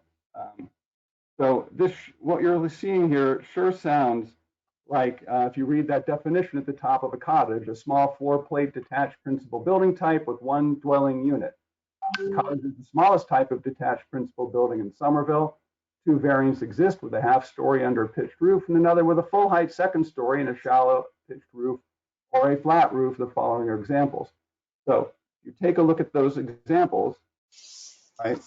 And then we go and we take a look Sorry, the computer moves a little slower when I'm doing the go to meeting. So.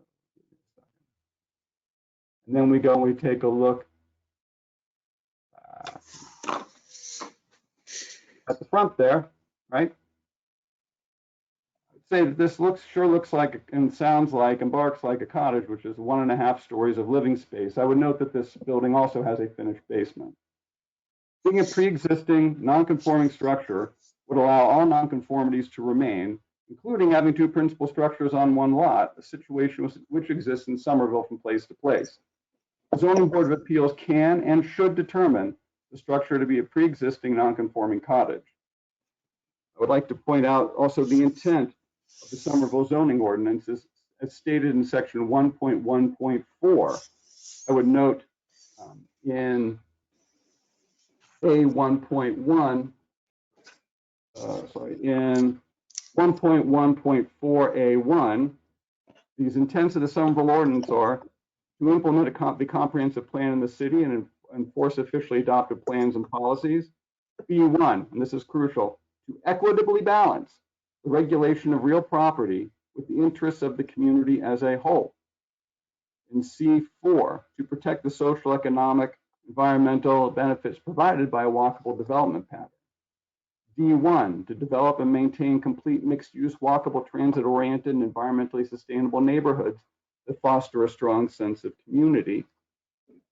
D2, to provide distinct physical habitats at different scales, including locked lot neighborhoods, so that meaningful choices and living arrangement can be provided to residents with differing physical, social, and emotional needs. D3, to provide a range of housing types, unit sizes, and price points to accommodate the diverse household sizes and life stages of Somerville residents at all income levels. And I would state, most importantly, 1.1.4.D.5, to preserve and enhance the existing character of Somerville's traditional housing and respect existing built form and development patterns.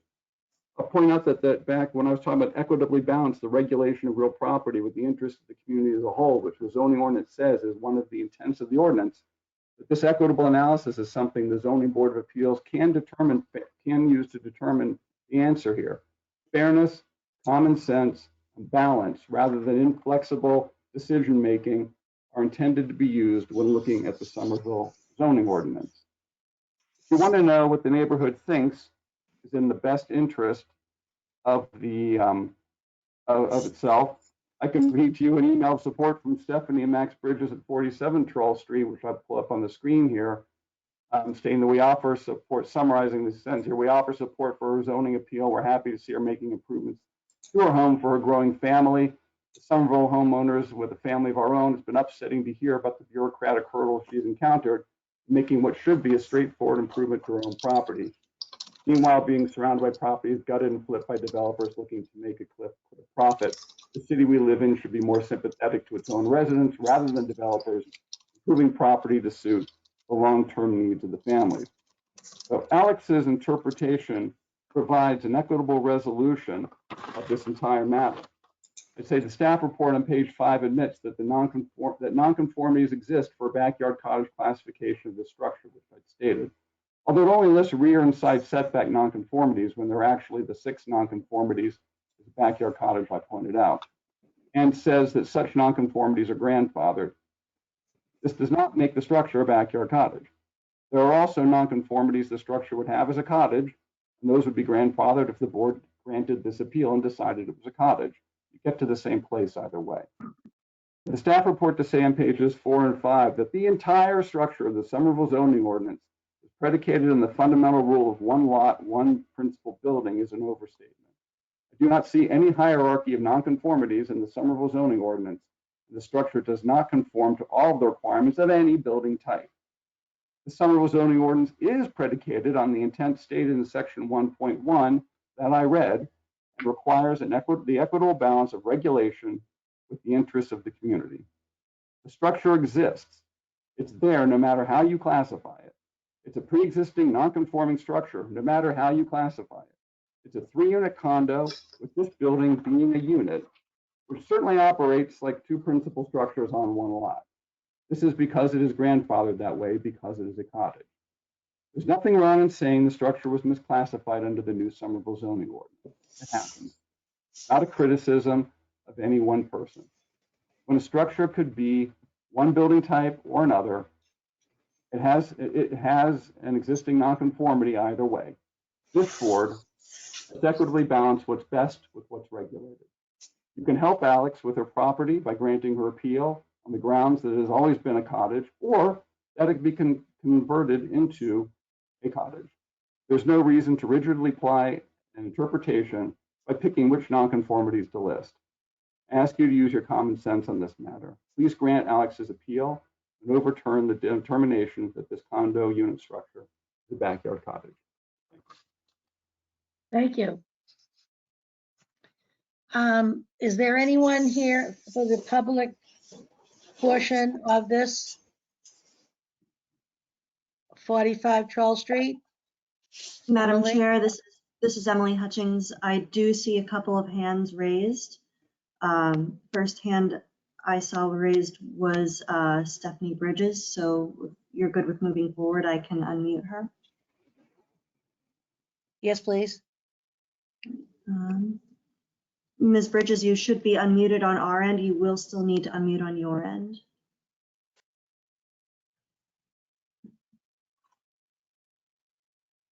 Can you hear me? Yes, we can. Welcome.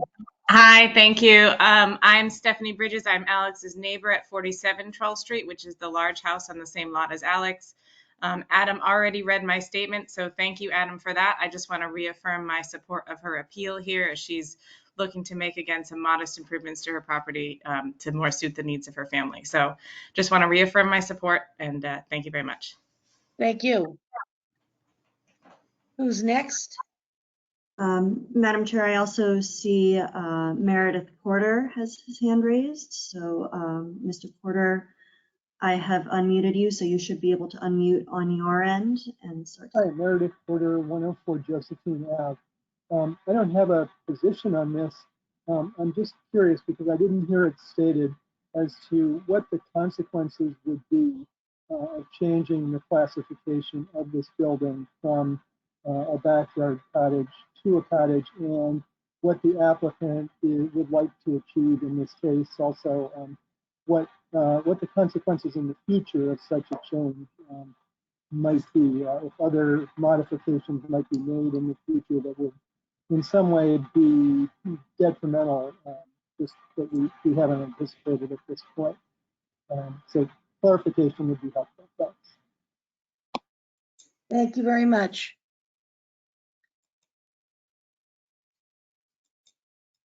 Who would like to, Sarah?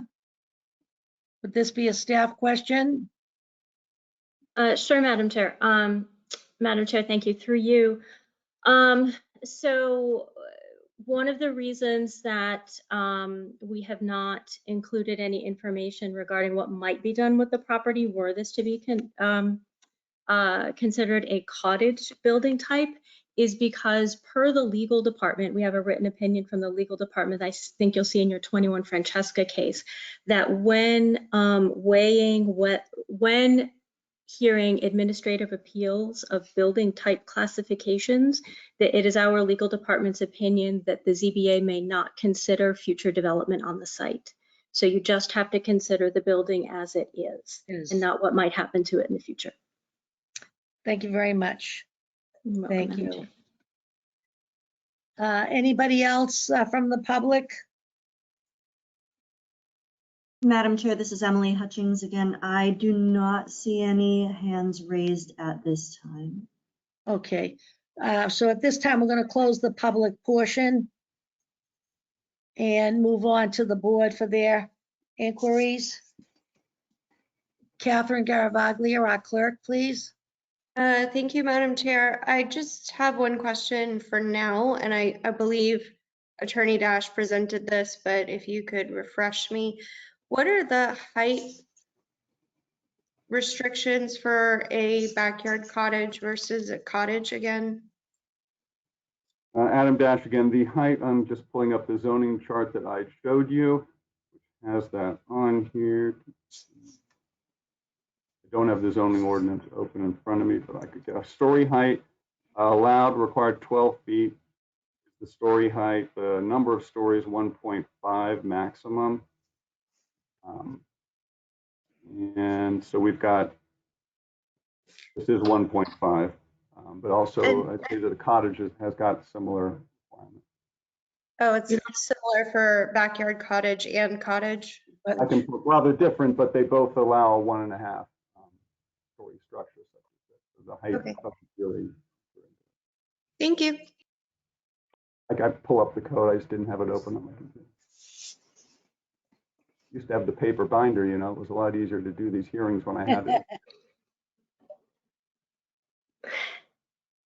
Madam Chair? Who's that? Sarah? Apologies, it's Sarah White again. I'm sorry. I realized I forgot to answer the first part of Mr. Porter's question a few minutes ago. And Mr. Dasham, are you looking something else up? Am I interrupting another thought here? Or I'm looking up the Somerville zoning ordinance cottage. Oh. Which is, keep going. it's a maximum of 2 stories, so 1.5 is under a maximum of 2 stories with the story height between 10 and 12 feet. So it's analogous. And what you faded off there? What's the ceiling, the roof height? The story height is between 10 and 12 feet, and the number of stories is a maximum of 2. Okay. Cottage. And you look, it says that the cottage has 2 variants, one with a full half story under a kitchen, and another with a full size second story, which says do 1.5 or 2 stories. And in our case, we have 1.5. Okay. All right. Sarah, could you please finish up that Mr. Porter's question? Yes, sure. Thank you very much, Madam Chair, through you. I believe that the question that Mr. Porter asked as well was, you know, what are the implications if it is reclassified as a cottage versus a backyard cottage? And in your staff report, this has come up with a couple of other properties over the years under the new zoning. The new zoning code, yes, it's a form-based zoning code, and there are, you know, a multitude of things that we regulate, but the basic premise of this code is that irrespective of what zoning district you are in, if it's NR, UR, or whatever, that you're only allowed to have one principal building on the lot, right? You can have a principal structure or principal building and an accessory building. And if you look at the portion of the code that I provided for you regarding what is allowed, I quoted what is allowed as a principal building type in the NR zoning district and what is allowed as a accessory building type in the NR district, and a backyard cottage is accessory, a cottage is a principal. But there's a detached house on the lot already, that 2.5 story property, that 47, and that is already considered by ISD as a principal structure, principal building type for that lot. So if you allow for the building to be a principal structure, this backyard cottage, then it fundamentally violates the underlying premise of the code. Now, I know that there are other structures that have been claimed as being, you know, 2 principal structures on the lot. Maybe that's the case, maybe it's not, but as it's stated in the report, is that the zoning board doesn't know why, you know, the ISD classified different, you know, those other properties the way they did. There might have been some other mitigating factors. We don't know, and it's not our place to second guess. What we can only do is look at this particular property and the footprint of this building. Yes, it's got 1.5 stories. Yes, a cottage can have 1.5 stories. You know, that there are some similarities between a backyard cottage and a cottage building type, but this is set back in the property the way a backyard cottage is supposed to be. It's subservient to the existing house. It is clearly meant to be a smaller structure. It doesn't preclude the applicant from being able to modify it in some ways. The way in which the applicant might be able to modify it might be different, but it would be different if it were a cottage too. But I think the fundamental thing that I know Mr.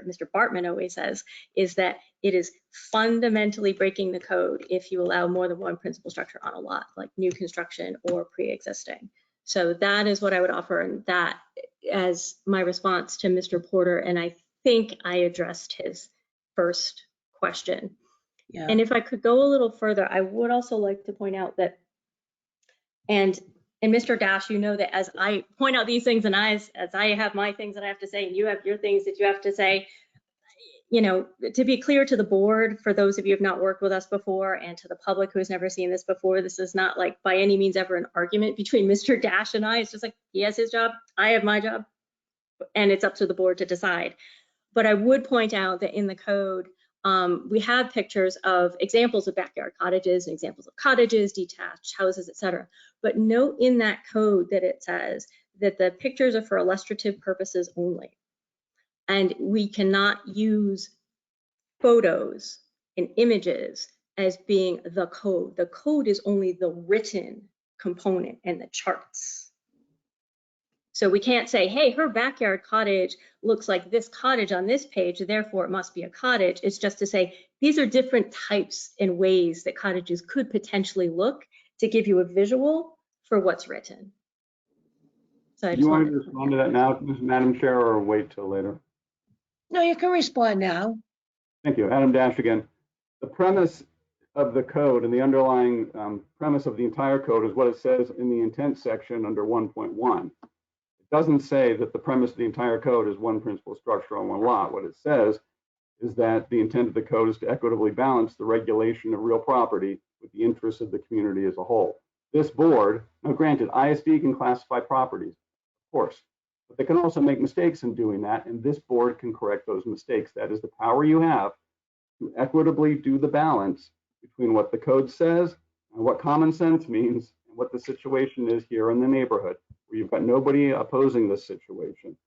I would also note, Ms. White was stating that the building is set back in the back of the lot like a backyard cottage. I would note, as I pulled up on the screen with the chart, it is not set back far enough to meet the requirement for a backyard cottage, and that is one of that front yard setback is actually one of the problems here.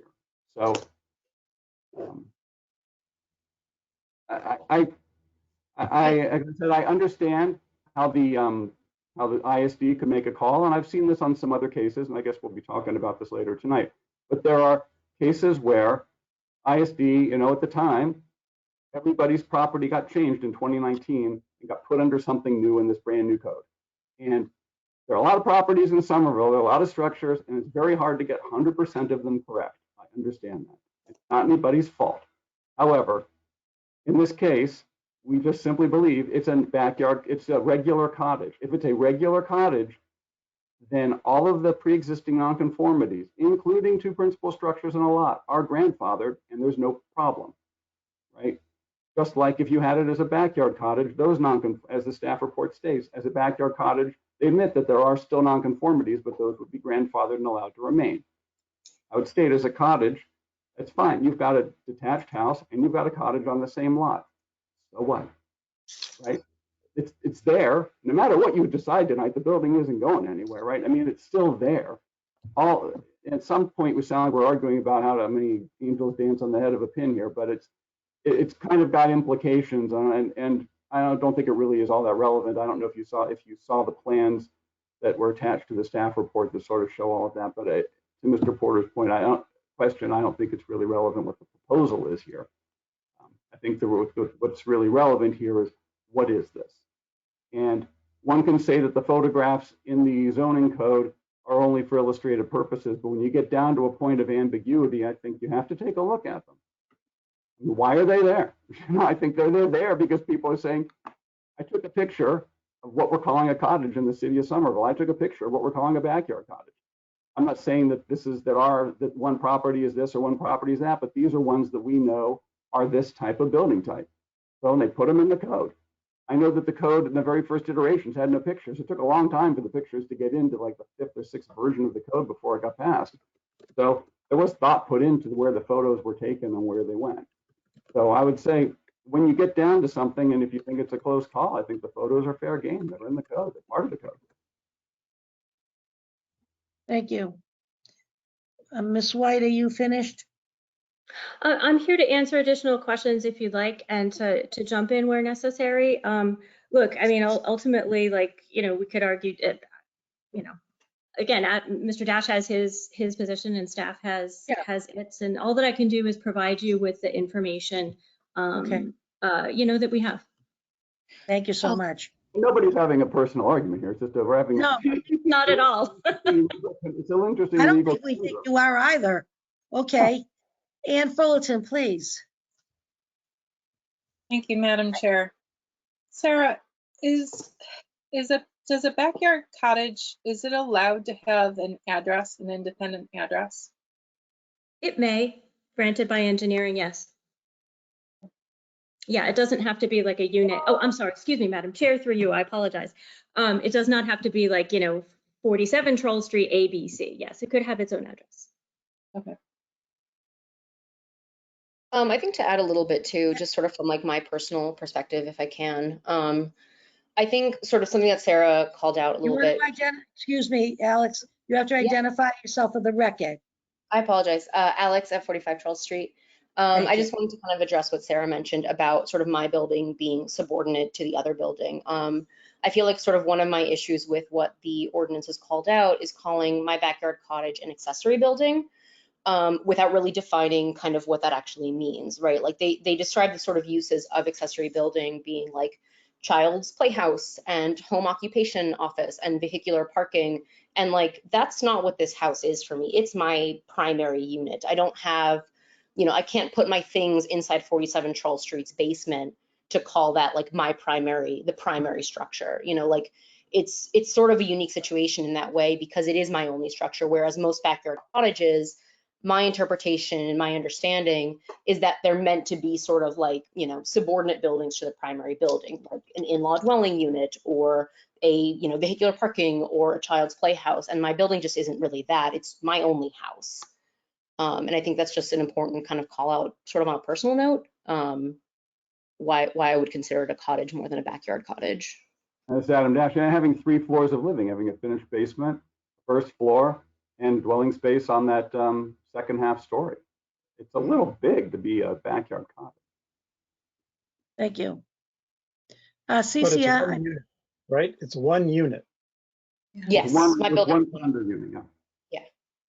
And a backyard cottage includes the possibility of one dwelling unit. That is correct. As does a cottage. okay. Cecilia, you have a question, please, or a comment?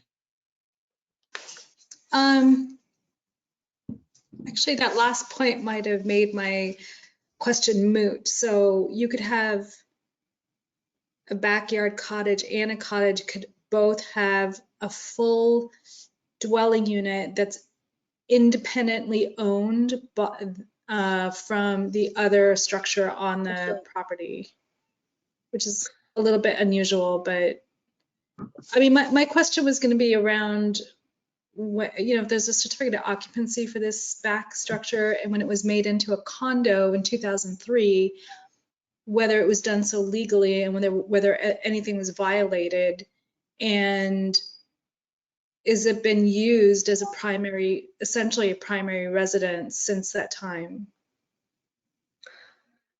Madam Chair, I can speak to that a little bit. I think whether or not it was condoized in 2003. It was any zoning relief probably at that point. I think, Madam Chair, you were, I don't know if you're on the ZBA at that time. It probably would have been an SPSR, if anything else. Irrespective of that, whether or not it's been used as a dwelling unit since that time doesn't matter. What matters now is that it's been used as a dwelling unit for several years, and that is its current use. And to Mr. Cook's point before, yes, you can have a single, and to Ms. Daglian's point, yes, you can have a single dwelling unit in a backyard cottage. That's not owned by the entity that owns the primary structure, as in the front. Not necessarily. It could be. Some people do that, but it can be independently owned. And I think one of the things that it can be independently owned, it could be owned by the main dwelling unit, by the principal structure, and rented out. So there are a lot of possibilities that our zoning allows for that is just different than other communities. I think a lot of other communities get a little bit confused when they hear ADU here and they think accessory or they think affordable. And so people use that term in different ways. But yes, it can be independently owned. It can be owned by people in the principal structure as well. Just like a condo could be individually owned. Thank you. Right, thank you. You're welcome. Brian Cook, please. Thank you, Madam Chair. Through you to the applicant or the appellant. Am I right, Alex, in saying that you do have plans at some future date to do something more with the property? I think that's the plan. Nothing finalized yet, but yeah. So the motivation for seeking an administrative appeal to change is this future plan that you have? I think I mean, my understanding is that I was told pretty explicitly by the planning board that that was sort of irrelevant to the decision here. Brian, I believe that's something we spoke about earlier, that we got the notice from Mr. Shapiro in the law that what's going forward isn't relevant to what we're doing tonight. Is that right, Sarah? Am I interpreting that right? Madam Chair, through you, yes, exactly. It's the motivation for why we would want, why someone might want the building reclassified is not relevant to the determination. It's just you have to look at the building itself to say, like, does it meet the criteria for a backyard cottage, and is it, or is it a cottage? I'm sorry to disagree with the staff, but the Oh, I'm sorry. No, that's from the legal department. Statement says nothing about asking the appellant's motivation for it. It only says we can't consider what the plans are. I mean, I'm happy to answer the question if you guys want. No, don't answer it. Okay. I'm sorry, Mr. Cook. I take my advice from the legal department. It's not something that we're, necessarily coming up with on our own. I'm not asking what the plans are. I'm just asking what her intention for seeking the change was. We can't even ask that. My intention for seeking the change is that it was just incorrectly classified. It's called the backyard cottage, and it should have been a cottage from the beginning. Thank you. Catherine Garavaglia? No, I think we're good. Okay. So any other questions as we're thinking this tongue twister here, backyard cottage and cottage and one other thing that I kind of wanted to address was around this sort of underlying structure that sort of pins down the zoning ordinance. What I'm sort of confused a little bit about is, I know we mentioned that we're not supposed to bring in sort of other considerations of buildings in Somerville when we sort of think about this decision. But something that I think is kind of worth pointing out is, these building types were only sort of came up out of this new zoning ordinance. And so the planning board did make a decision to designate, 2 primary buildings on a lot at some point. Whatever the circumstances were, I think are, kind of irrelevant here, but like, there's sort of, there is precedence for that. And there is sort of this, if this is such a linchpin to the zoning ordinance, they've made decisions sort of very much against that. And I think like, that's something to consider here, where there is some flexibility with this sort of, tenet of the zoning ordinance that they're sort of holding on to, is the only thing I wanted to call out there. okay, for the record, that was the applicant, Alexandra. Thank you. All right. Sorry, Madam Chair, may I make one quick correction for everyone who's listening? Yes, Sarah. Just really quickly, it's not the planning board or this board who has designated how buildings are classified. And Alex, I'm sorry, you would have no idea that was the case. It's just ISD, and I know it just gets challenging when people have not done this before, and it's like a planning board is another board, and this is the zoning board, and it's all involved in planning and zoning. So I know it gets very confusing, but it was the inspectional services department that ultimately decided on the classification. So that's where that came from. So for those of you at home and here. Yeah, and Adam Dash for the appellant, I was going to say the same thing, Sarah. That I think what Alexandra meant was the inspectional services, as I stated earlier, and they just simply misclassified it because this building's not accessory then. It's on the same lot, but it doesn't serve the other building. Catherine Garavaglia? Just as another further point of clarification, what may have been allowed under a prior zoning code, Alexandra, and for the crowd, this new zoning code, I think, wasn't really adopted in 2021. So I'm not saying that ISD is necessarily right in how they've classified this building, but they were trying to do it in accordance with something that came up in 2021. I still don't have any idea where I land on this, and I'm going to keep listening to everybody. Can I ask Sarah another question? I know this is buried in the document, and because I read it earlier, and I wanted to be reminded, the definition of primary structure relative to primary use. Are they two different things? Principal structure versus principal structure. structure. Yes, principal structure versus principal use. Right. So I'm sorry. I should correct myself. Principal building type and primary use. So a primary use and a primary building are not necessarily the same thing, right? A primary use would be like, or principal use would, for example, is household living, right? The principal use in 47 Trull, for example, is household living. There might be another zone in the city, let's say one of the MR4 zones that has, it's all a commercial building or all offices. So that commercial use would be its principal use or its primary use. So a principal building type is just that, it's the building form. And a principal building in Somerville is in the NR zone, the ones that are listed out there that qualify as a principal building type. It's a detached, it's a duplex, it's a detached triple decker, it's a cottage. Yes, exactly. And so in the following paragraph, I think it then goes on to say the following building types in the NR district are accessory building types. It doesn't mean that that it's only used as like a garage or something like that. Right. It has other uses it can have, but it's secondary to the principal structure. I have the definition open. It's Adam Dash. Since I have the code open, if you want the two definitions, the principal building is a structure designed, used, or occupied for the principal use of a given real property. Principal use is the main or primary purpose for which a structure, building, or lot is designed, arranged, licensed, or intended. I would say if you go back to principal building, a structure designed, used, or occupied for the principal use of a given real property, both of these structures are that.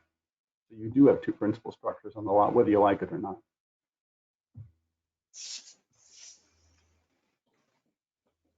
Madam Chair. Brian Cook, please. Thank you, Madam Chair.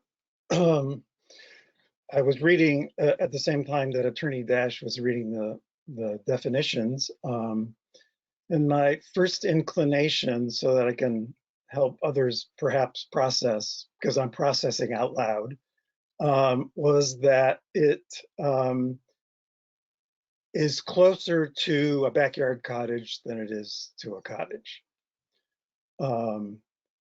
But then I thought further that the one thing that prevents me from being convinced that it's a backyard cottage is that the backyard cottage falls in this ordinance under accessory structures. It does not. Sorry, I must interrupt you there. An accessory structure is actually something very different. An accessory structure is an outbuilding or a chicken coop or something like that. This is an accessory building type, which I know is challenging in the code. We have a principal building type, accessory building type, and accessory structure. Can you point to me where in the code it says that it's an accessory building type? Yes, if you take a look at the section of the code that I just talked about regarding a backyard cottage, 3.1.12, if you take a look at I think it's the introductory section there, And it will tell you what the principal building types are in the NR zone and what the accessory building types are that are allowed there. And it says a backyard cottage is an accessory building type. Okay, But it's so still it's an accessory building. It's an accessory building type, yes, as opposed to an accessory structure, which is very much a chicken coop, an outbuilding, a pool frame, blah, blah, blah. Use the terminology, but I'm making the same point, which is backyard cottage is considered an accessory building to the principal building. But clearly this is not the case here. Even though it has nonconformities that might get questionable that it's a cottage, it also has nonconformities that make it questionable that it's a backyard cottage. It seems to me it turns on that question of accessory. It's an accessory building on the property, but it's used as a principal building. So it's really up to us to, I mean, this is a Solomonic decision here to split the difference. And it seems to me that the difference falls a tiny bit on the side of it being a cottage rather than a backyard cottage because of that accessory building designation for backyard cottages. And this is Adam Dash, and I would say that it meets the definition of principal building, as I read earlier, and that this board under the code has the ability to equitably balance the code versus the reality and make the decision and just reclassify it. Okay. Or, oh, sorry, that it was misclassified in the first place. Can I ask one more question, Madam Chair? Please, yes, Ms. To make things Yeah. even more confusing, then how do you then balance? It's all like, you know, like the Socratic process here. But how then do you balance the fact that in the NR zoning district, very specifically to Mr. Cook's point and Mr. Dash's point about where it classifies all of the principal structures or principal building types that are allowed in an NR lot, it specifically says one principal building per lot. But this is a pre-existing non-conforming situation of two principal buildings on the lot because it's a cottage and a detached house on the lot, and they both meet the definitions of both. Well, I wasn't actually asking you, I was asking the board, Oh, but that's okay, Mr. Dash. Sorry. I know what you think. Yeah, really. The board, ultimately, if that is where the board lands, that's where the board lands. But you definitely don't have an easy task in front of you. Okay. I'm looking at my staff report here so we can start winding this down. Well, let me ask you this to the board. Are you ready to vote tonight? Or would you like to hash this out some more and read it some more? Cecilia Daglian? I personally am not. I feel like this is kind of an important decision because it's going to set precedent. And there's another similar case, and I'm realizing that I was perhaps a little bit confused going into it. Like there's the of confusing use and building type is my personally, but for me, it bears a little bit more consideration. Okay. Anybody else want some more time? Or do you think you get it and you're ready to go forward? Ian Fullerton? Ian Fullerton? Ian, you're a go. Sorry, I got lost in my trying to unmute. To Alex, are your utilities independent of the other building on the site? Electric is, water is not. Okay. And heat is separate as well, sorry.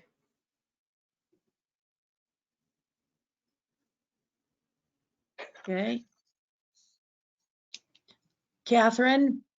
Just to further clarify, because that's what we keep doing here.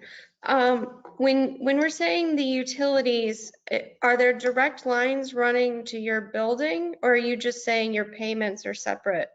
No, I can look out my window. There's a bunch of wires coming from a street pole coming directly to my house. Great. Thank you.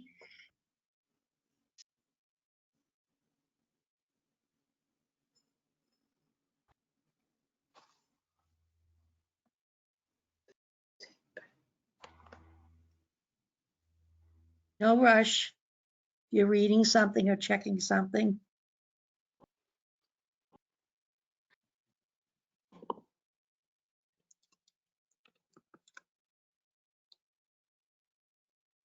Well, I suppose we could ask why the city doesn't provide a separate metering for 45 Troll for the water and sewer. Madam Chair, through you, that is, I don't think that Alex knows and I don't know, and you could ask the sewer department, but it really is kind of irrelevant to this. Yeah. Inherited. Unless you can actually get your water bill paid for by 47, and that might be. I've tried. Oh, And they're not going for it. Yeah. Mr. Dash? Yes. Have you or Alex discussed this with the fire department? Because there's a provision within the backyard cottage part of the code design standards that directly relates to fire access for backyard cottages versus a cottage type. And no, it's a pre-existing non-conforming structure. I don't. If that is another backyard cottage non-conformity, along with the 6 others that I actually was able to find, could be a 7th, but it wouldn't. It's still there. I mean, the building is there in the situation it's in. Been there for a long time. So no, I haven't talked to the fire department.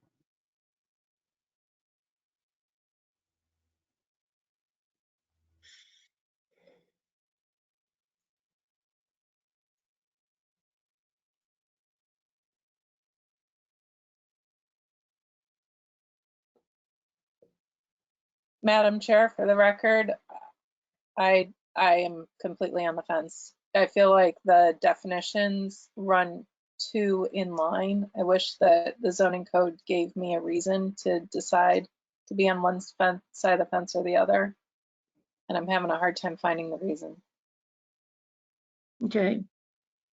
Do you think more time to study the case and the zoning would help? I don't know. Not really. Okay. Brian? Yes, sir. Are you ready? Wanted to vote tonight? Well, Madam Chair, I mean, to address Member Fullerton's point, I mean, we've been told again and again and again, things are irrelevant. We have to make a judgment based on the ordinance. Right. And the classification as made by ISD. So either we decide we have a better classification than ISD does, or we don't. And I don't think there's any more complicated than that. And as Member Fullerton has said, you can justify one way or the other. The question of equitability, apparently, I don't see what's inequitable about its classification as it currently stands.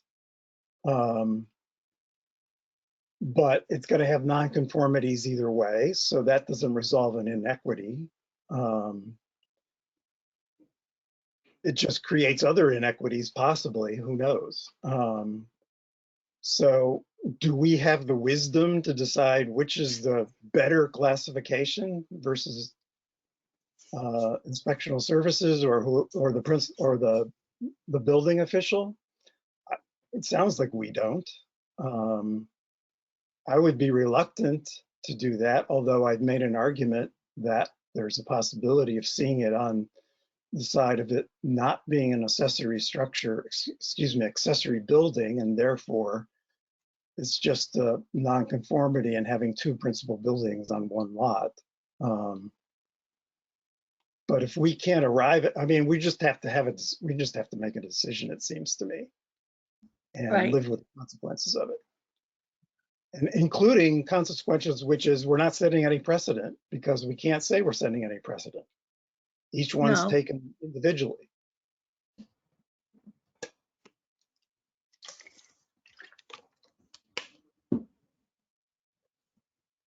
I'm ready to vote tonight, I decided. When I'm reading, I keep reading over the staff report. And so I'm ready to go forward tonight, but it is the pleasure of the board if you really feel. Yes, Catherine Garavaglia, please, our clerk. Well, I was gonna suggest, why don't you walk us through your reasoning and how you got comfortable with what you're thinking, because. I'm just on page, right, on page 7, 6 and 7, the considerations and the findings. There are other spots in between, like we talk about a principal and non, and this is, I find that I'm going along with the board, the Inspectional Services Board, that defined it as a backyard cottage. And I'm willing to stick with that. As Member Cook said, the wisdom or how they came up with this with the new zoning and stuff. And I've been on board, with a couple of these changes. And it is very hard. There are exceptions to the rule or things that may not have been. But I think it's the front house, I think, is the principal structure. And I'm going with that. I'm trying to keep it as simple as possible. I think we're getting all caught up in, like they're saying, non-conformities. Well, there's already 6. That's another one. Because of the age of the buildings, the city, the changes in zoning over the years, there are a lot of, you do one, it changes it to another. It's 6 of one, half dozen of the other. So I'm going with keeping it as a backyard cottage accessory building type. Okay. May I, Madam Chair? Yes, please. So I hear that where my analysis is coming in at a slightly different angle from what we've talked about and just things that I may be inferring. But we have a 2-building condominium that covers the entire lot in the buildings. I'm assuming there are some common areas, but the whole development was contemplated as one thing. Not there's one building and an accessory building. It's all one condominium. So that's where I'm getting stuck here. And I know it flies in the face of the current zoning code. But if there had been even just some slight awning connecting these things, this could have been considered part of the larger building. Mm-hmm. But it was all conceived and contemplated as one entire condominium, despite them being in 2 separate structures. So I don't know that I can sit here and say it's an accessory building. I'm struggling.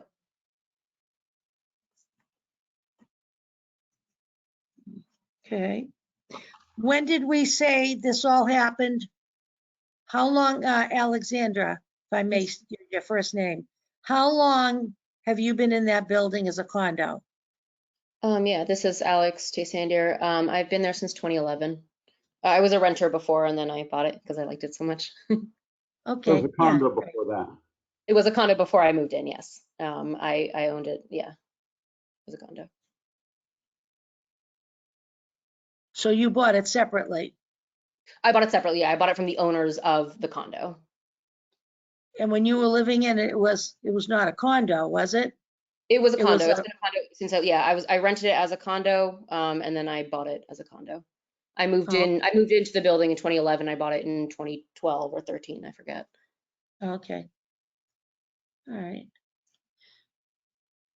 Anybody else have a comment? Catherine, I think it's been a condo since 2003. That's what the memo says. So like 20 years. Yeah. Who's speaking? CCA. Raise your hand so I can acknowledge you.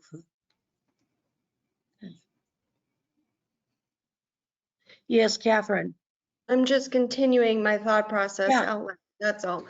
But where we have one condominium with multiple units, it's clearly not existing to be in service or an accessory to the other units. If it were to do that, it would have been a common element. So I don't know that I accept that it's just because it is another building, it has to be an accessory building. It sounds like this is a slight oversight for some situations that already existed in Somerville to me. I certainly understand going forward the designations and using those, but maybe it's not applicable looking backwards in these, or at least in this circumstance, where it was a whole condominium development that just happened to have one unit that was not physically connected to the others. I'm not sure. I'm still waffling.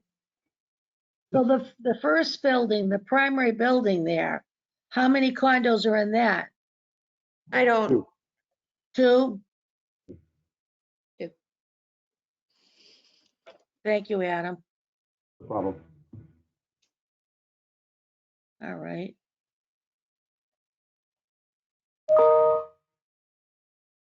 Adam, Yes. you lit up. I didn't know if you wanted to speak. Okay, Oh, no, I was just checking checking the zoning ordinance real quick. okay.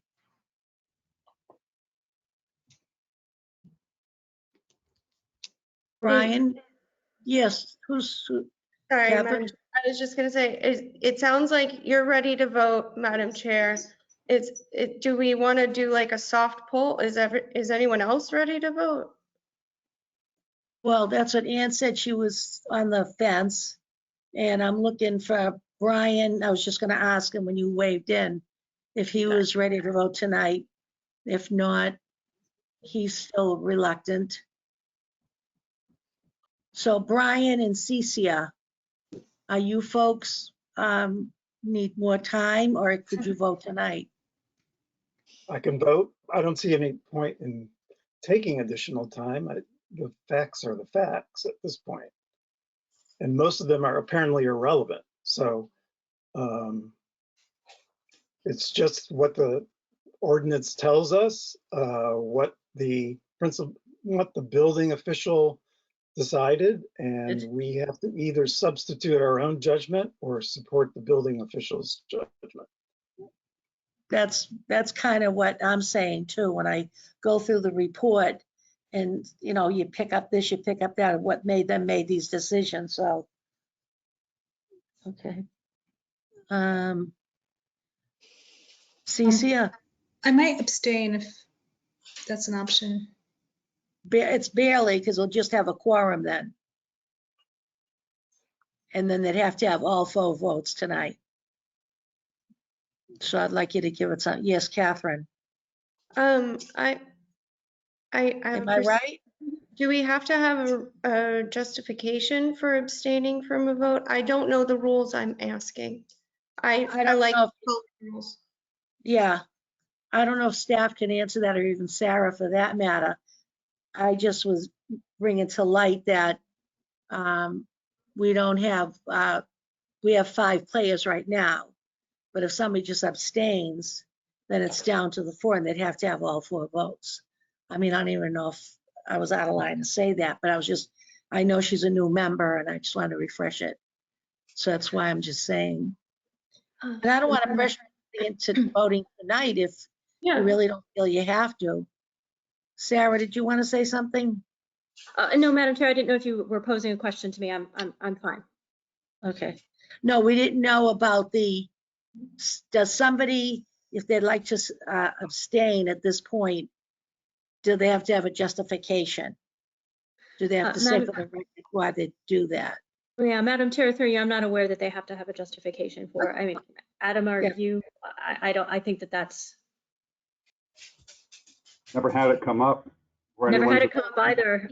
Well, I've abstained on many board votes before myself, and, you know, I don't give a reason for it. When I've recused myself on boards, then yes, I give a reason for recusal. And Oh, I- yeah, I yeah. served on the zoning board of appeals in Belmont. I don't recall this ever coming up Yeah. either. You Yeah. abstain generally because you have a conflict.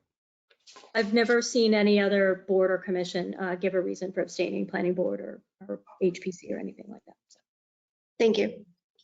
I've never had anybody in all the years I'm on, want to abstain or recuse themselves at this stage in the case. That's, Yeah, that's, maybe I won't. you know, that's what I'm bringing out. I mean, I have people say, well, I believe in this, or I believe in that, or I know those people, or it's in my neighborhood, and right at the beginning, and then we just cross them right off the books. But I don't know. It's irrelevant. I mean, at this point. Ian, what are you doing? What do you think? You need more time? Madam Chair, I'm not sure that more time is gonna give me more clarity, honestly.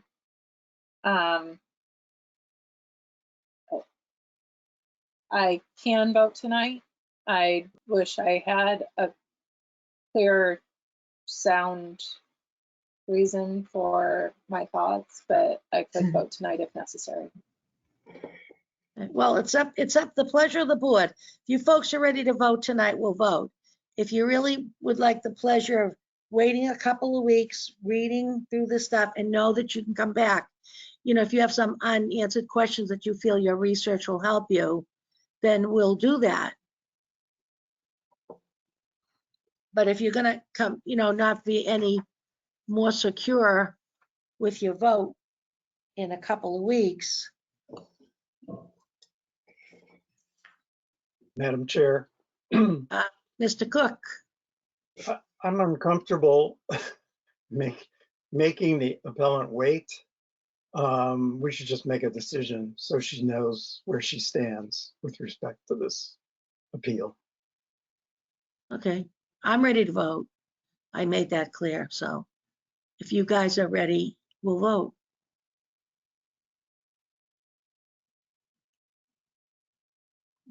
Brian, you're gonna vote? Yes. You ready to vote? Catherine, you ready to vote? Not really. But I don't know that it's gonna do anything other than give me some more time to mull over the same thoughts that I'm having.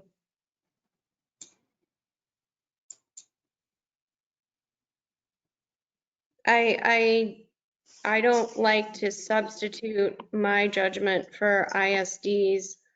I do think that I evaluate this a little differently given my own background and contemplating how condominiums are developed. I think it's a strange and unfortunate circumstance personally, where this is just my, I think we have two buildings where we're supposed to have one principal building is what it sounds like. And I'm reaching that conclusion evaluating how you put together a condominium. This doesn't seem like an after added accessory building to me. But I'm struggling with how to make that work with the code as it stands now. And trying to think through what is the meaning of making that choice. So I don't know any of that yet, but I can make a motion if you four are ready to go.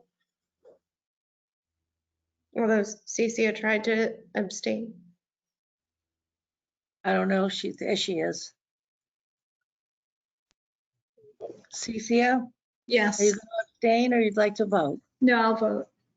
Okay. All right. Adam, you ready for us to go forward tonight?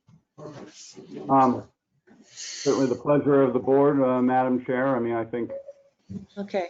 you've got a situation here with, there are Yep. plenty of condos that are phased with 2 buildings. You have 2 buildings. You can try to shove it into the code somehow, or you can recognize it for what it is and call it for what it is. Okay, thank you. All right, so I think we're gonna take a vote. And I'm gonna ask the clerk to make a motion. And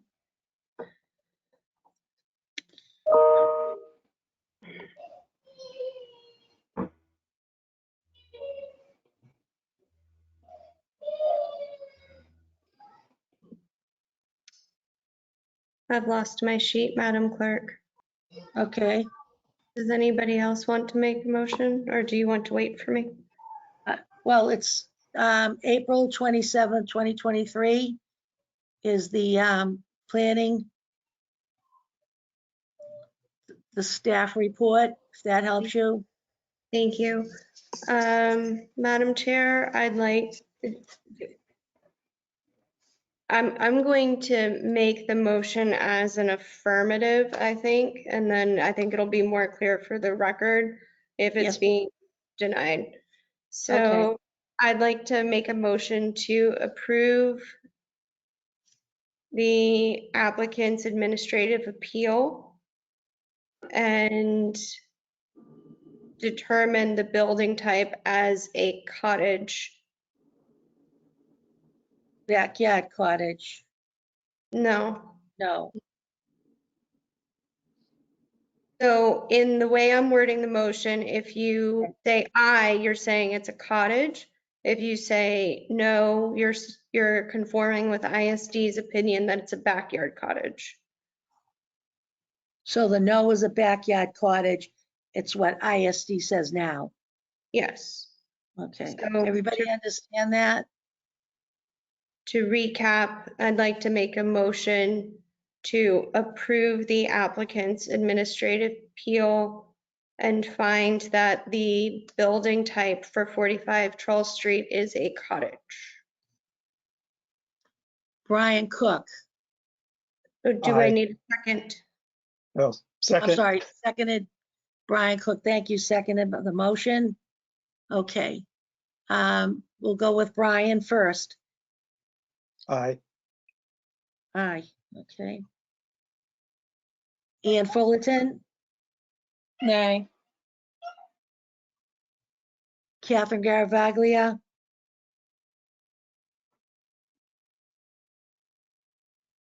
Aye.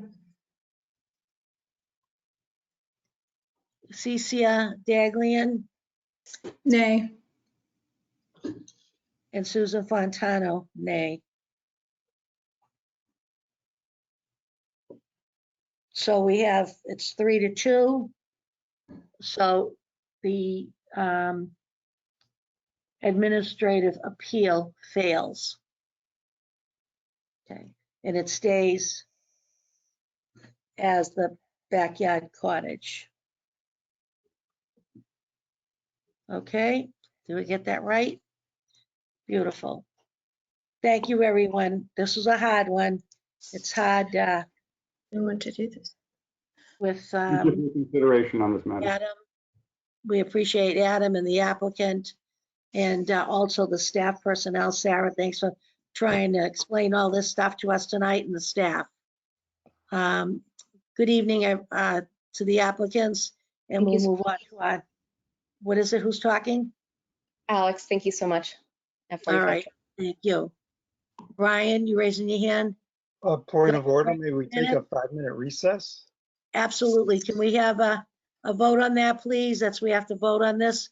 Brian makes a motion. Do we have a second? Second. Second from Ian. Brian Cook, yay for an intermission here. Yay. Yay. Fontano, yay. Ian Fullerton, Yay. yay. Cecia Daglian, Yay. and yay. And Catherine Garavaglia, Yay. yay. Be back in like 5-10 minutes. Thank you. Madam Chair, I'm sorry, before we go, can you determine exactly when we'll be back from recess? If it's 5 How minutes, many that's minutes? 5 minutes. 5 minutes, Thank you. Brian? Yes. Okay, All right, 5 is that's fine. at 8. Thank you. That is Sorry it. about, We'll be back at 8:41. Thank you. okay, hon. Thank you so much.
What is this? Get rid of that. Mhm. Mhm. Mhm. Mhm. Susan, this is Emily Hutchings. Just to let you know, your sound is still on. Okay, thank you. Mhm.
Hmm? Hmm.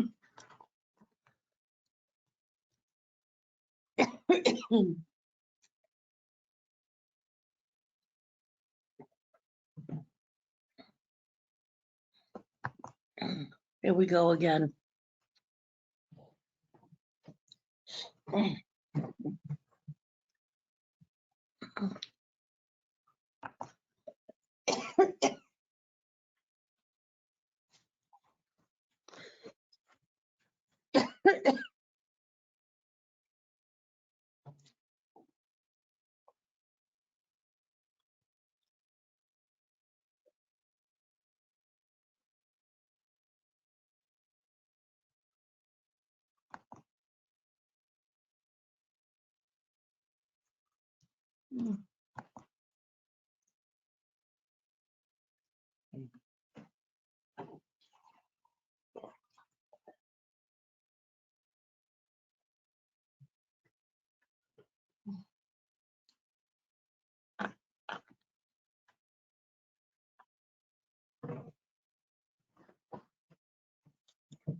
Okay.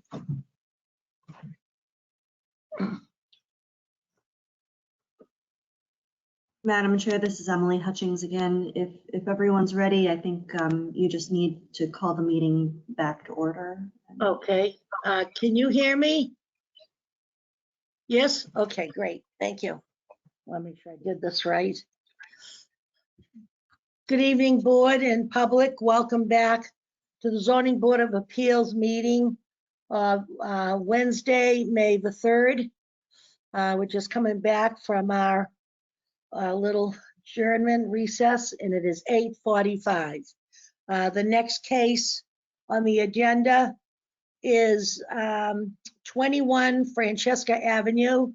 That's P&Z 23001.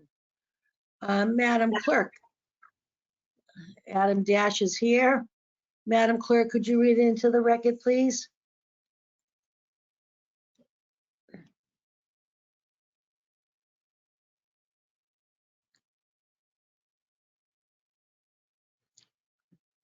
I forgot to unmute when we came back from break. Apologies. Madam Chair, I'd like to open 21 Francesca Avenue, P&Z 23-001. The applicants are seeking an administrative appeal of the building official's determination of the building type for the non-principal building located at the rear of the lot. Thank you. Good evening, Mr. Dash. Welcome back. Good evening, long time no see, Madam Chair. Adam Dash, So- 48 Grove, yeah, sorry. Yeah, speak to us, speak to us. Oh, I got stuff to say, yeah. Adam Dash, 48 Grove Street in Somerville. With me also are Manuel Zepeda and Catherine Jong, who are the trustees of the applicant and owner trust, if we could promote them as well, in addition to Mark Maxwell, the architect. So this is an administrative appeal, the December 16th, 2022 determination by ISD that the pre-existing, long-standing historic carriage house in the rear of the property at 21 to 23 Francesca Avenue is not a backyard cottage, but rather is a quote-unquote outbuilding. Manuel and Catherine contend the carriage house is a backyard cottage, and if not, it can be converted into a backyard cottage. Allow me to orient you. You can see my screen. Yes. This is the backyard. This is the carriage house that's in the rear of the property. That's the front. If you look on the left, this is the side. Interestingly, these little windows are windows into what were horse stalls, so the little horses could look out the window. They're still there. You can see this building is pretty much intact from back in its day as a stable, except for the garage door that's there. This is the right side. It's the left side. So, giving you a more of a 3D model. This is, you can see here Francesca Avenue at the bottom. You can see the front, which is the main house, which is currently a two-family house, and the back, which is this carriage house. Okay. This appeal arose out of Manuel and Catherine's application to take one of the two existing units in the front building and put it into the rear building and into the carriage house to provide more space for their growing family in the main house by making it a single family in the front. The carriage house is very old. Manuel and Catherine are not proposing to make any dimensional changes to it. They just wanted to renovate it and historically preserve it rather than demolish it. No new unit would be created. No new nonconformity would be created. No existing nonconformity would be increased. I want to tell you how we got here because I'm not sure the board knows what's been happening and what Manuel and Catherine have been told in the past by the city, which is relevant, I think, as you'll see later. So Manuel and Catherine have been at this simple project for 2.5 years, since December 2020, and have been run around in circles, I think, worse than I've ever seen on a case. In December 2020, Manuel and Catherine proposed this project to PP&Z, Preservation Planning and Zoning. In March 2nd of 2021, PP&Z said that it could be converted to the carriage house converted to a backyard cottage by site plan approval. Manuel and Catherine decided to go along with this, although the carriage house already was a backyard cottage building type. March 22nd, 2021, Manuel and Catherine filed for a certificate of zoning compliance to do that, which was the process at the time. 4 months later, in July of 2021, Manuel and Catherine had a pre-submittal meeting and were told they needed site plan approval with neighborhood meetings, going to the Urban Design Commission and going to the Zoning Board of Appeals to do the backyard cottage there and have the unit in it. November 30th, 2021, there was a neighborhood meeting as required. March 8th, 2022, Urban Design Commission meeting at which the Urban Design Commission asked us why we were there and for the first time ever approved the project without any conditions. First time ever I've seen. March 30th, 2022 was a second neighborhood meeting as required by the process. June 24th, 2022, the review application for site plan approval was filed. No special permit was required because the carriage house was pre-existing and non-conforming, was a permitted building type in the NR zone. No new non-conformity was being created. No existing non-conformity was being increased. On September 22nd, 2022, we were supposed to come before you for that site plan approval. However, 2 weeks before that, on September 8th, 2022, the City Council amended the zoning ordinance to make backyard cottages in the neighborhood residence zone by right and no longer require site plan approval. The city then said no site plan approval was needed and the matter was removed from your agenda, and we never came to see you. At that time, Manuel and Catherine filed for a building permit to make that pre-existing non-conforming carriage house into living space. On December 16th, 2022, that building permit was denied because Inspectional Service said you can't convert the backyard cottage without complying with all dimensional requirements of the backyard cottage. And that decision is what was appealed by the applicants on January 4th, 2023, and why we're here in front of you today now. Keep in mind, Manuel and Catherine were told on March 2nd, 2021, they could convert the carriage house into a backyard cottage by site plan approval, and no mention was made of needing full dimensional compliance with all backyard cottage requirements for this pre-existing non-conforming structure. Why the sudden change in the city's position on this matter? Had Manuel and Catherine been told back in March of 2021 that they couldn't convert it into a backyard cottage, we would have saved a lot of money and time. Manuel and Catherine argue either one, the carriage house had always been a backyard cottage and no conversion into one is required, or two, they can convert it into a backyard cottage as a pre-existing non-conforming structure with no changes in the nonconformities and no new nonconformities created. Either way, a backyard cottage building type is allowed by right in the neighborhood residents, and the rationale behind this appeal is the same. ISD's December 16th, 2022 determination, which is being appealed, asked Manuel and Catherine to redesign the carriage house to comply with all dimensional requirements of a backyard cottage in the neighborhood zone, or else you file this administrative appeal. To make the alterations Inspectional Services required would destroy the historical character of the carriage house, which was the whole point of Manuel and Catherine's project. They would have been better off demolishing the carriage house and building something new at that point, but they're here tonight because they want to retain this historic carriage house, and so they filed an administrative appeal as suggested by Inspectional Services. Be clear, this appeal tonight and the board's vote on it will have deep repercussions on all barns and carriage houses in this city, most of which do not meet all the requirements of a backyard cottage. Finding against this appeal would mean that such structures will have to be demolished because of their pre-existing non-conforming status. And this runs counter to the intent of the Somerville zoning ordinance, the Summer Vision 2040 plan, and I would say Mass General Laws, Chapter 40A. So the intent of the Somerville zoning ordinance, and I know we've talked about this just a little while ago, is in 1.1.4A1, to implement the comprehensive plan of the city and enforce officially adopted plans and policies, and I would include Summer Vision 2040 in that. 1.1.4.B.1, again, to equitably balance the regulation of real property with the interests of the community as a whole. D4, to protect the social, environmental, and economic benefits provided by a walkable development pattern. D1, to develop and maintain complete mixed-use, walkable, transit-oriented, and environmentally sustainable neighborhoods that foster a strong sense of community through the city. To provide distinct, D2, to provide distinct physical habitats at different scales, including the lot, block, and neighborhood, so that meaningful choices and living arrangement can be provided to residents with differing physical, social, and emotional needs. D3, to provide a range of housing types, unit sizes, and price points to accommodate the diverse household sizes and life stages of Somerville residents at all income levels. And again, importantly, D5, to preserve and enhance the existing character of Somerville's traditional housing and respect existing built form and development patterns. I'll point out that the equitable analysis that we discussed earlier is something that the Zoning Board of Appeals can determine. And fairness, common sense, and balance, rather than inflexible decision-making and rule interpretation, are intended to be used when looking at the zoning ordinance. If this appeal is denied, then what does section 1.1 of the zoning ordinance even mean? Those pre-existing carriage houses and barns cannot and will not meet all dimensional requirements for a backyard cottage. The whole point of the backyard cottage in the Somerville zoning ordinance is to provide an avenue for these structures to be preserved. The City Council then went even further last fall in making the backyard cottages by right rather than requiring a site plan approval in the NR zone.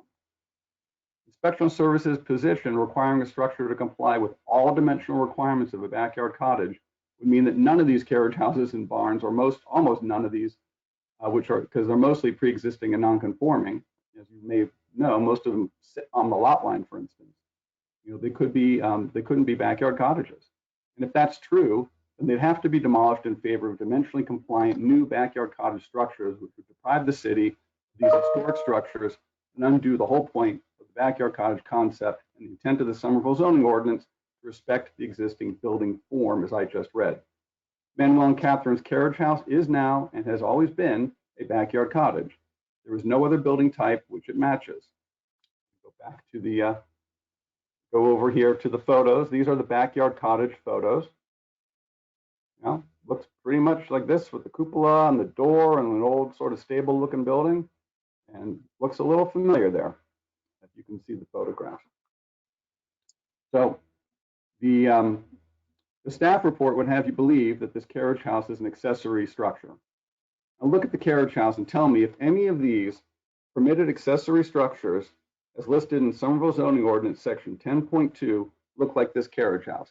This is the list of A through V of what are allowed accessory structures in the ordinance.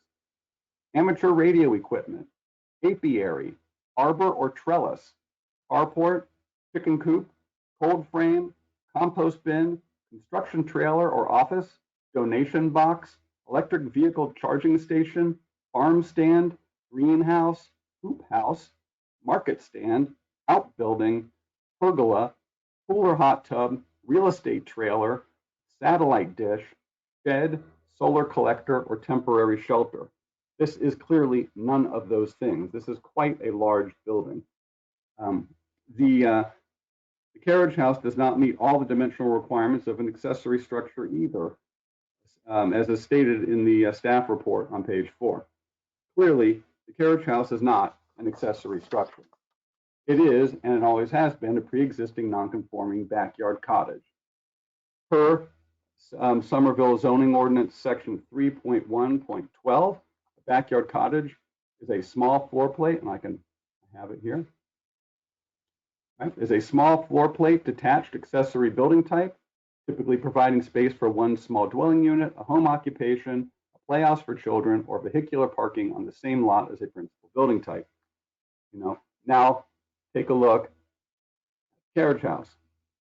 Just because it's pre-existing and non-conforming does not mean it is not a backyard cottage with its non-conformities grandfathered. This is the most logical, common sense, equitable conclusion.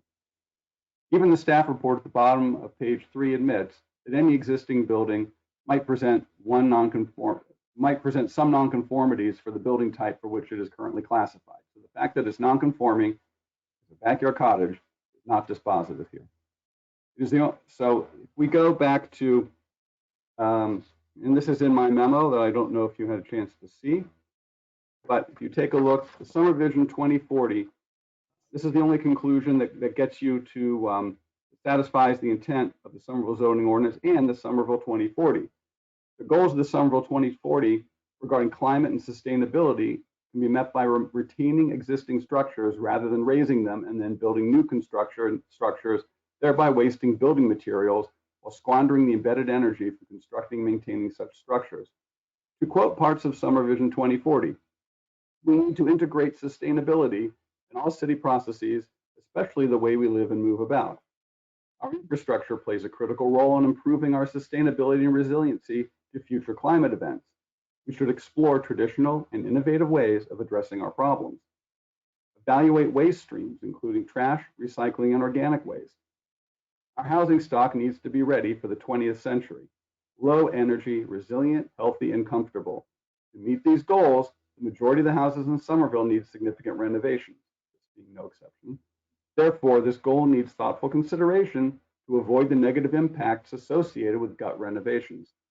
The best way to achieve these, and this is me now, the best way to achieve these goals is to allow property owners to adapt their existing structures for productive uses, and applicants are seeking to do that with their carriage house by making it living space. So this conclusion also complies with Chapter 40A in Somerville Zoning Ordinance Section 14.1.5, whether one says the carriage house is now a backyard cottage or is converted into one.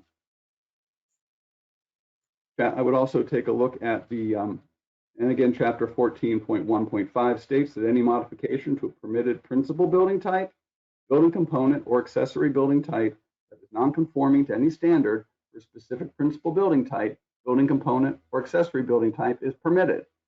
And a backyard cottage is an accessory building type, as we talked about earlier. That's subject to the following: the creation of any new nonconformity is prohibited. We're not doing that. And any increase in existing nonconformity is prohibited. We're not doing that. So, Chapter 40A in the Somerville zoning ordinance allow nonconforming structures to be altered, whether the principal building type, accessory building type, or as even as ISD would have it, an accessory structure. So, Manuel and Catherine have a permitted building type, which is dimensionally grandfathered. Therefore, the proposal to make it into a dwelling unit is by right. That is the only logical, equitable conclusion which meets the intent of the law. If this board denies the appeal, Manuel and Catherine will be forced to demolish this carriage house to carry out the project. How does this further any city policy? An additional problem to this is the city's demolition review ordinance, which imposes an 18-month delay on demolishing significant, preferably preserved structures, which this would likely be based on my prior appearances before the Historic Preservation Commission. In fact, altering more than 50% of the exterior surface area of the structure would trigger the 18-month demolition delay, on top of the 2.5-year process Manuel and Catherine have been in since 2020. I should note that the staff report, unlike the last case, does not address the staff report does not address the historical aspect of this appeal and how we're trying to preserve this structure, as opposed to the ISD characterization, which would require us to tear it down. Manuel and Catherine just want to save the carriage house, stay in Somerville with their growing family. It sounds so simple and good. The city's position being appealed here, I believe, is almost a triumph of bureaucracy over common sense. Interestingly, I'd note that the staff report, unlike the other case, makes no recommendation on how the Zoning Board of Appeals should vote on this at all. I'm here to ask that this board now set things straight, and for this and for future projects, that we want to preserve and retain these historic carriage houses and barns by allowing them to be backyard cottages, even with their pre-existing nonconformities. If people want to create new nonconforming or increasing the existing nonconformities, then that's a different issue, but that is not the case here because we are doing neither of those things. If this appeal is not upheld, then I don't know what the point of the backyard cottage even is. The carriage house is a pre-existing nonconforming backyard cottage now. It's all it really could be while meeting the language of the law, Somerville zoning ordinance and the Somerville strategic plan. Finding in favor of this appeal does not make anyone in the city a bad person. It's a judgment call on what is the building type. Therefore, taking all this into account, you see Manuel and Catherine there. Manuel and Catherine ask that you find in their favor and allow them to restore and preserve the carriage house. The outcome here is simple, but the wide implications of saying that every pre-existing non-conforming carriage house has to meet every dimensional requirement of a backyard cottage, or else it's not a backyard cottage, even if it also does not meet all the dimensional requirements of an accessory structure, will be huge. Please help Manuel and Catherine stay in the city. Please help us preserve our historic resources. Please help residents do sustainable projects, and please overturn the December 16, 2022 ISD decision. Thank you. Thank you very much, Adam. Okay, so number one, public portion of the meeting, input from anybody. I'm sorry, Ann Fullerton. Yes, Madam Chair. I just need to note that I actually know the Cepeda family. Our children are in the same preschool class. And while I feel like I can hear the case fairly, I wanted to offer the board or the applicant the chance to have me not vote.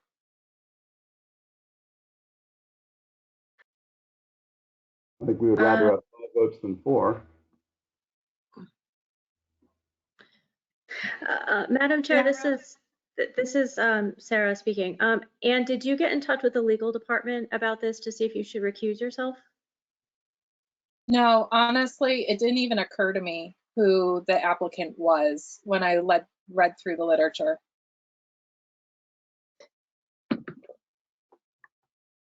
Emily. Thank you, Madam Chair. I think there's clear information about recusal when there is a financial connection. I don't see that directly here, but I also am not an attorney, and I'm not the city's attorney, so I don't want to provide this type of legal advice. Just note where there is clear information on whether someone should recuse themselves. I think, well, go ahead. Catherine, you have your hand up. I have a procedural question probably for Emily. Is it possible, I believe Cecia and Brian are both alternates. So I guess that's question 1. Is that true? Can Cecia and Brian be the primary votes for this one? Is that a possibility? So, Madam Chair, through you, yes, the board does still have a quorum to vote on this case if Ms. Fullerton recuses herself. A quorum in this case is 4, and that's what you have. So Ms. Daglian and Mr. Cook would be voting as regular members in this case. That's the function. Emily, I guess my question was slightly different. For like a fictional purpose for the board for this vote, can Anne be considered like the alternate vote? No. No, she's a full member. Sorry, so it would be either recusal or simply staying on the case. Do we want to let the applicants decide if they would like a continuance for a board? No. Can I speak? In the past, the minute you know somebody, it's on your street, it's in your neighborhood, it's in the school, you've worked with them, we've taken the safe way out, so to speak, because we don't want any other legal repercussions down the road, and recused ourselves. It was just something voluntarily that we did. I mean, I don't know whether it's been the right thing to do, but that's what we've always done. The minute you saw something, like she said, she never even gave it a thought till you hear the case, you see the names, you see the faces, and you're like, oh, wow, you know, I know these people. They're my children's classmates. I know the parents. So I personally would recuse myself. And that's what we've always done. So, and like Adam's saying, it's, 4 people here tonight. He has no wiggle room if she leaves, but we still have a quorum. Well, Knowing that, Madam Chair, I think that let's follow the conservative line, and the Zebedas and Mr. Dash still have a quorum, so they can still have their case heard tonight. Unless there's some reason that they would prefer to continue it. But even if they continued it, I would still be recusing myself. Correct. And hopefully, I mean, I know next week we are missing somebody anyway. I think it's you. That's right. So the other board members would be on hand. Also at this juncture, and I don't know if it's Sarah, Emily can advise well, is it not the pleasure of the applicant that if he wanted to at this point ask for a continuance to the next meeting, he may do so? Madam Chair, through you, yes, that's correct. That's what I thought. So Adam, it was just a fluke tonight that we had people at road because they were sick. And next meeting, I don't mean to speak tails out of school, but Ian's not going to be here. And supposedly, I believe everybody else will be back. So we would have our full board plus one, the two alternates would be here, one covering for Ian and the other. So we'd have 6 people at the next meeting as opposed, that's the plan, 6 people as opposed to 4 for tonight. I hope I'm not speaking out of turn with the planning staff here. I just know if I want to give you that option instead of going through the whole big thing and, Would that be May 17th, Madam Chair? Yes. Usually this is the part where I would lean over to my clients and whisper to them and ask them about it, but it's a little awkward. You want to take a minute and make a phone call? You want to ask for a little adjournment here? I mean, you got to be fair to people. We want to be above reproach. And, if you want to talk to them, ask them if they can just give you the thumbs up. Let's go for next week or tonight. I would rather have 5 votes because, as my clients may or may not know, you need 4 votes to prevail. If there are 5 people, you need 4 votes. If there are 4 people, you need 4 votes. So it is not in your interest to have 4 people because you have just the bare minimum and you would need all the votes. So having 5 people is better than 4. And if Ms. Fullerton is going to recuse herself, you only have 4, which you can go forward tonight, but you'd have to get all 4 votes. If you put it on 2 weeks from now, you would have 5 votes to get the 4 out of. So we've been waiting since 2020. I would say that I would think 2 weeks probably isn't a big deal, but I leave that up to you. You're muted, Manuel, I think. And Emily, you know what the agenda is shaping up for the 17th. I'm right, it is the 17th. And it doesn't look like there'd be no problem with having them on the agenda. Do you have to do a legal? No, if it were continued at this meeting by the board, then there would have to be no additional legal advertisement. It would just be continued. That's that. I don't believe there are any other cases on the agenda for the 17th. So this would be the first and so far only case. Okay. That's good. Yeah. So it's up to you. I mean, thank you, Ian, for, raising the flag here. That's what you're supposed to do. That's the integrity of this board always. And Adam's worked with us. I've known him for many, many years. So it's up to you, Adam, if you want that courtesy to request the continuance. I appreciate that, Madam Chair. I guess, Manuel, Catherine, what do you think? Yeah, that sounds good we're to good us. with that. Thank you. I'm back on the 17th. Would you want me to redo the presentation or is someone going to watch the tape? No, you know what, if you don't mind, it wasn't that. I think it'd be good to do the presentation if you don't mind. There'd be 2 new fresh faces, and seeing you present it, I think is better. And Madam Chair, through you, the board members who missed this evening would still review the evidence that was provided at this meeting and confirm that they reviewed the information. Right. Yeah. Okay. So at this moment, Adam, the floor is yours. Madam Chair, the applicants would request, or the appellants in this case, would request a continuance to May 17th of this matter. Okay. So do we have to vote on that, Emily? Yes, that's what I thought. Okay, so Madam Clerk, make the motion on the continuance till the 17th, please? Yes, Madam Chair, I make a motion to continue this matter to our next meeting, which is May 17th of 2023. Great. And we'll go around for the vote. We need a Um, second. What, who's speaking? It's the clerk. We need a second on the motion. Yeah. I'll second it. Seconded by Cece, I think. So in the matter of 21 Francesca Ave, P&Z 23-001, the vote is for a continuance till May 17th as we go around. Brian Cook, Aye. aye.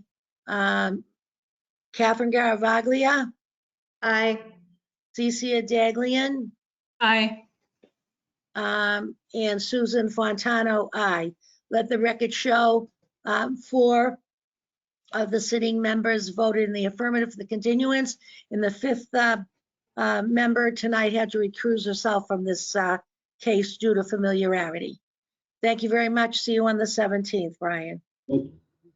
Thank you, Madam Chair. Thank you, members of the board, for your consideration. Okay. I guess you can sort of think about matters of what I said. For next.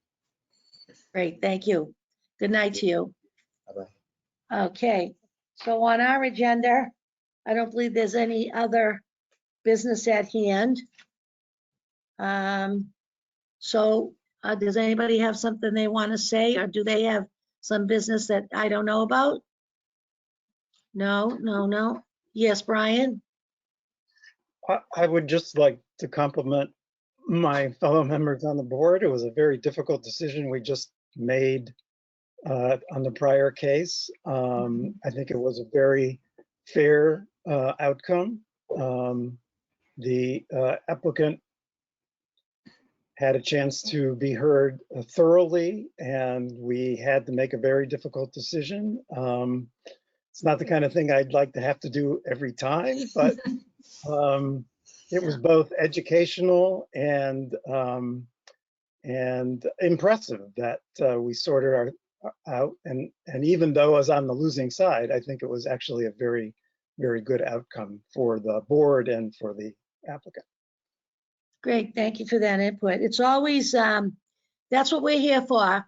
And we agree to disagree and we hash it out, and we ask the experts to help us, planning staff, to chime in whenever they can to clarify something. And if we need more time, we can take it.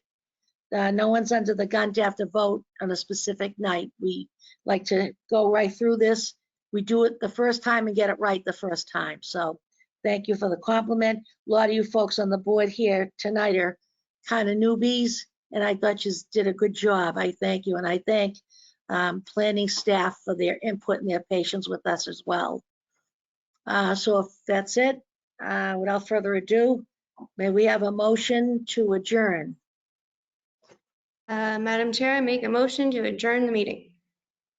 Do we have a second? Second. Seconded by Brian and Ann. So here we go around the horseshoe here, as we used to say. Brian Cook, Aye. Ann Fullerton, Aye. Catherine Garavaglia, Aye. Cecia Daglian, Aye. and Susan Fontano, aye. All members voting in the affirmative, unanimous to adjourn. See you guys on the 17th. Thank you. Bye. Thank you, Emily. Good night. Bye, Emily, and everybody behind the scenes. Good night. Thank you. Good night. Good night. Night.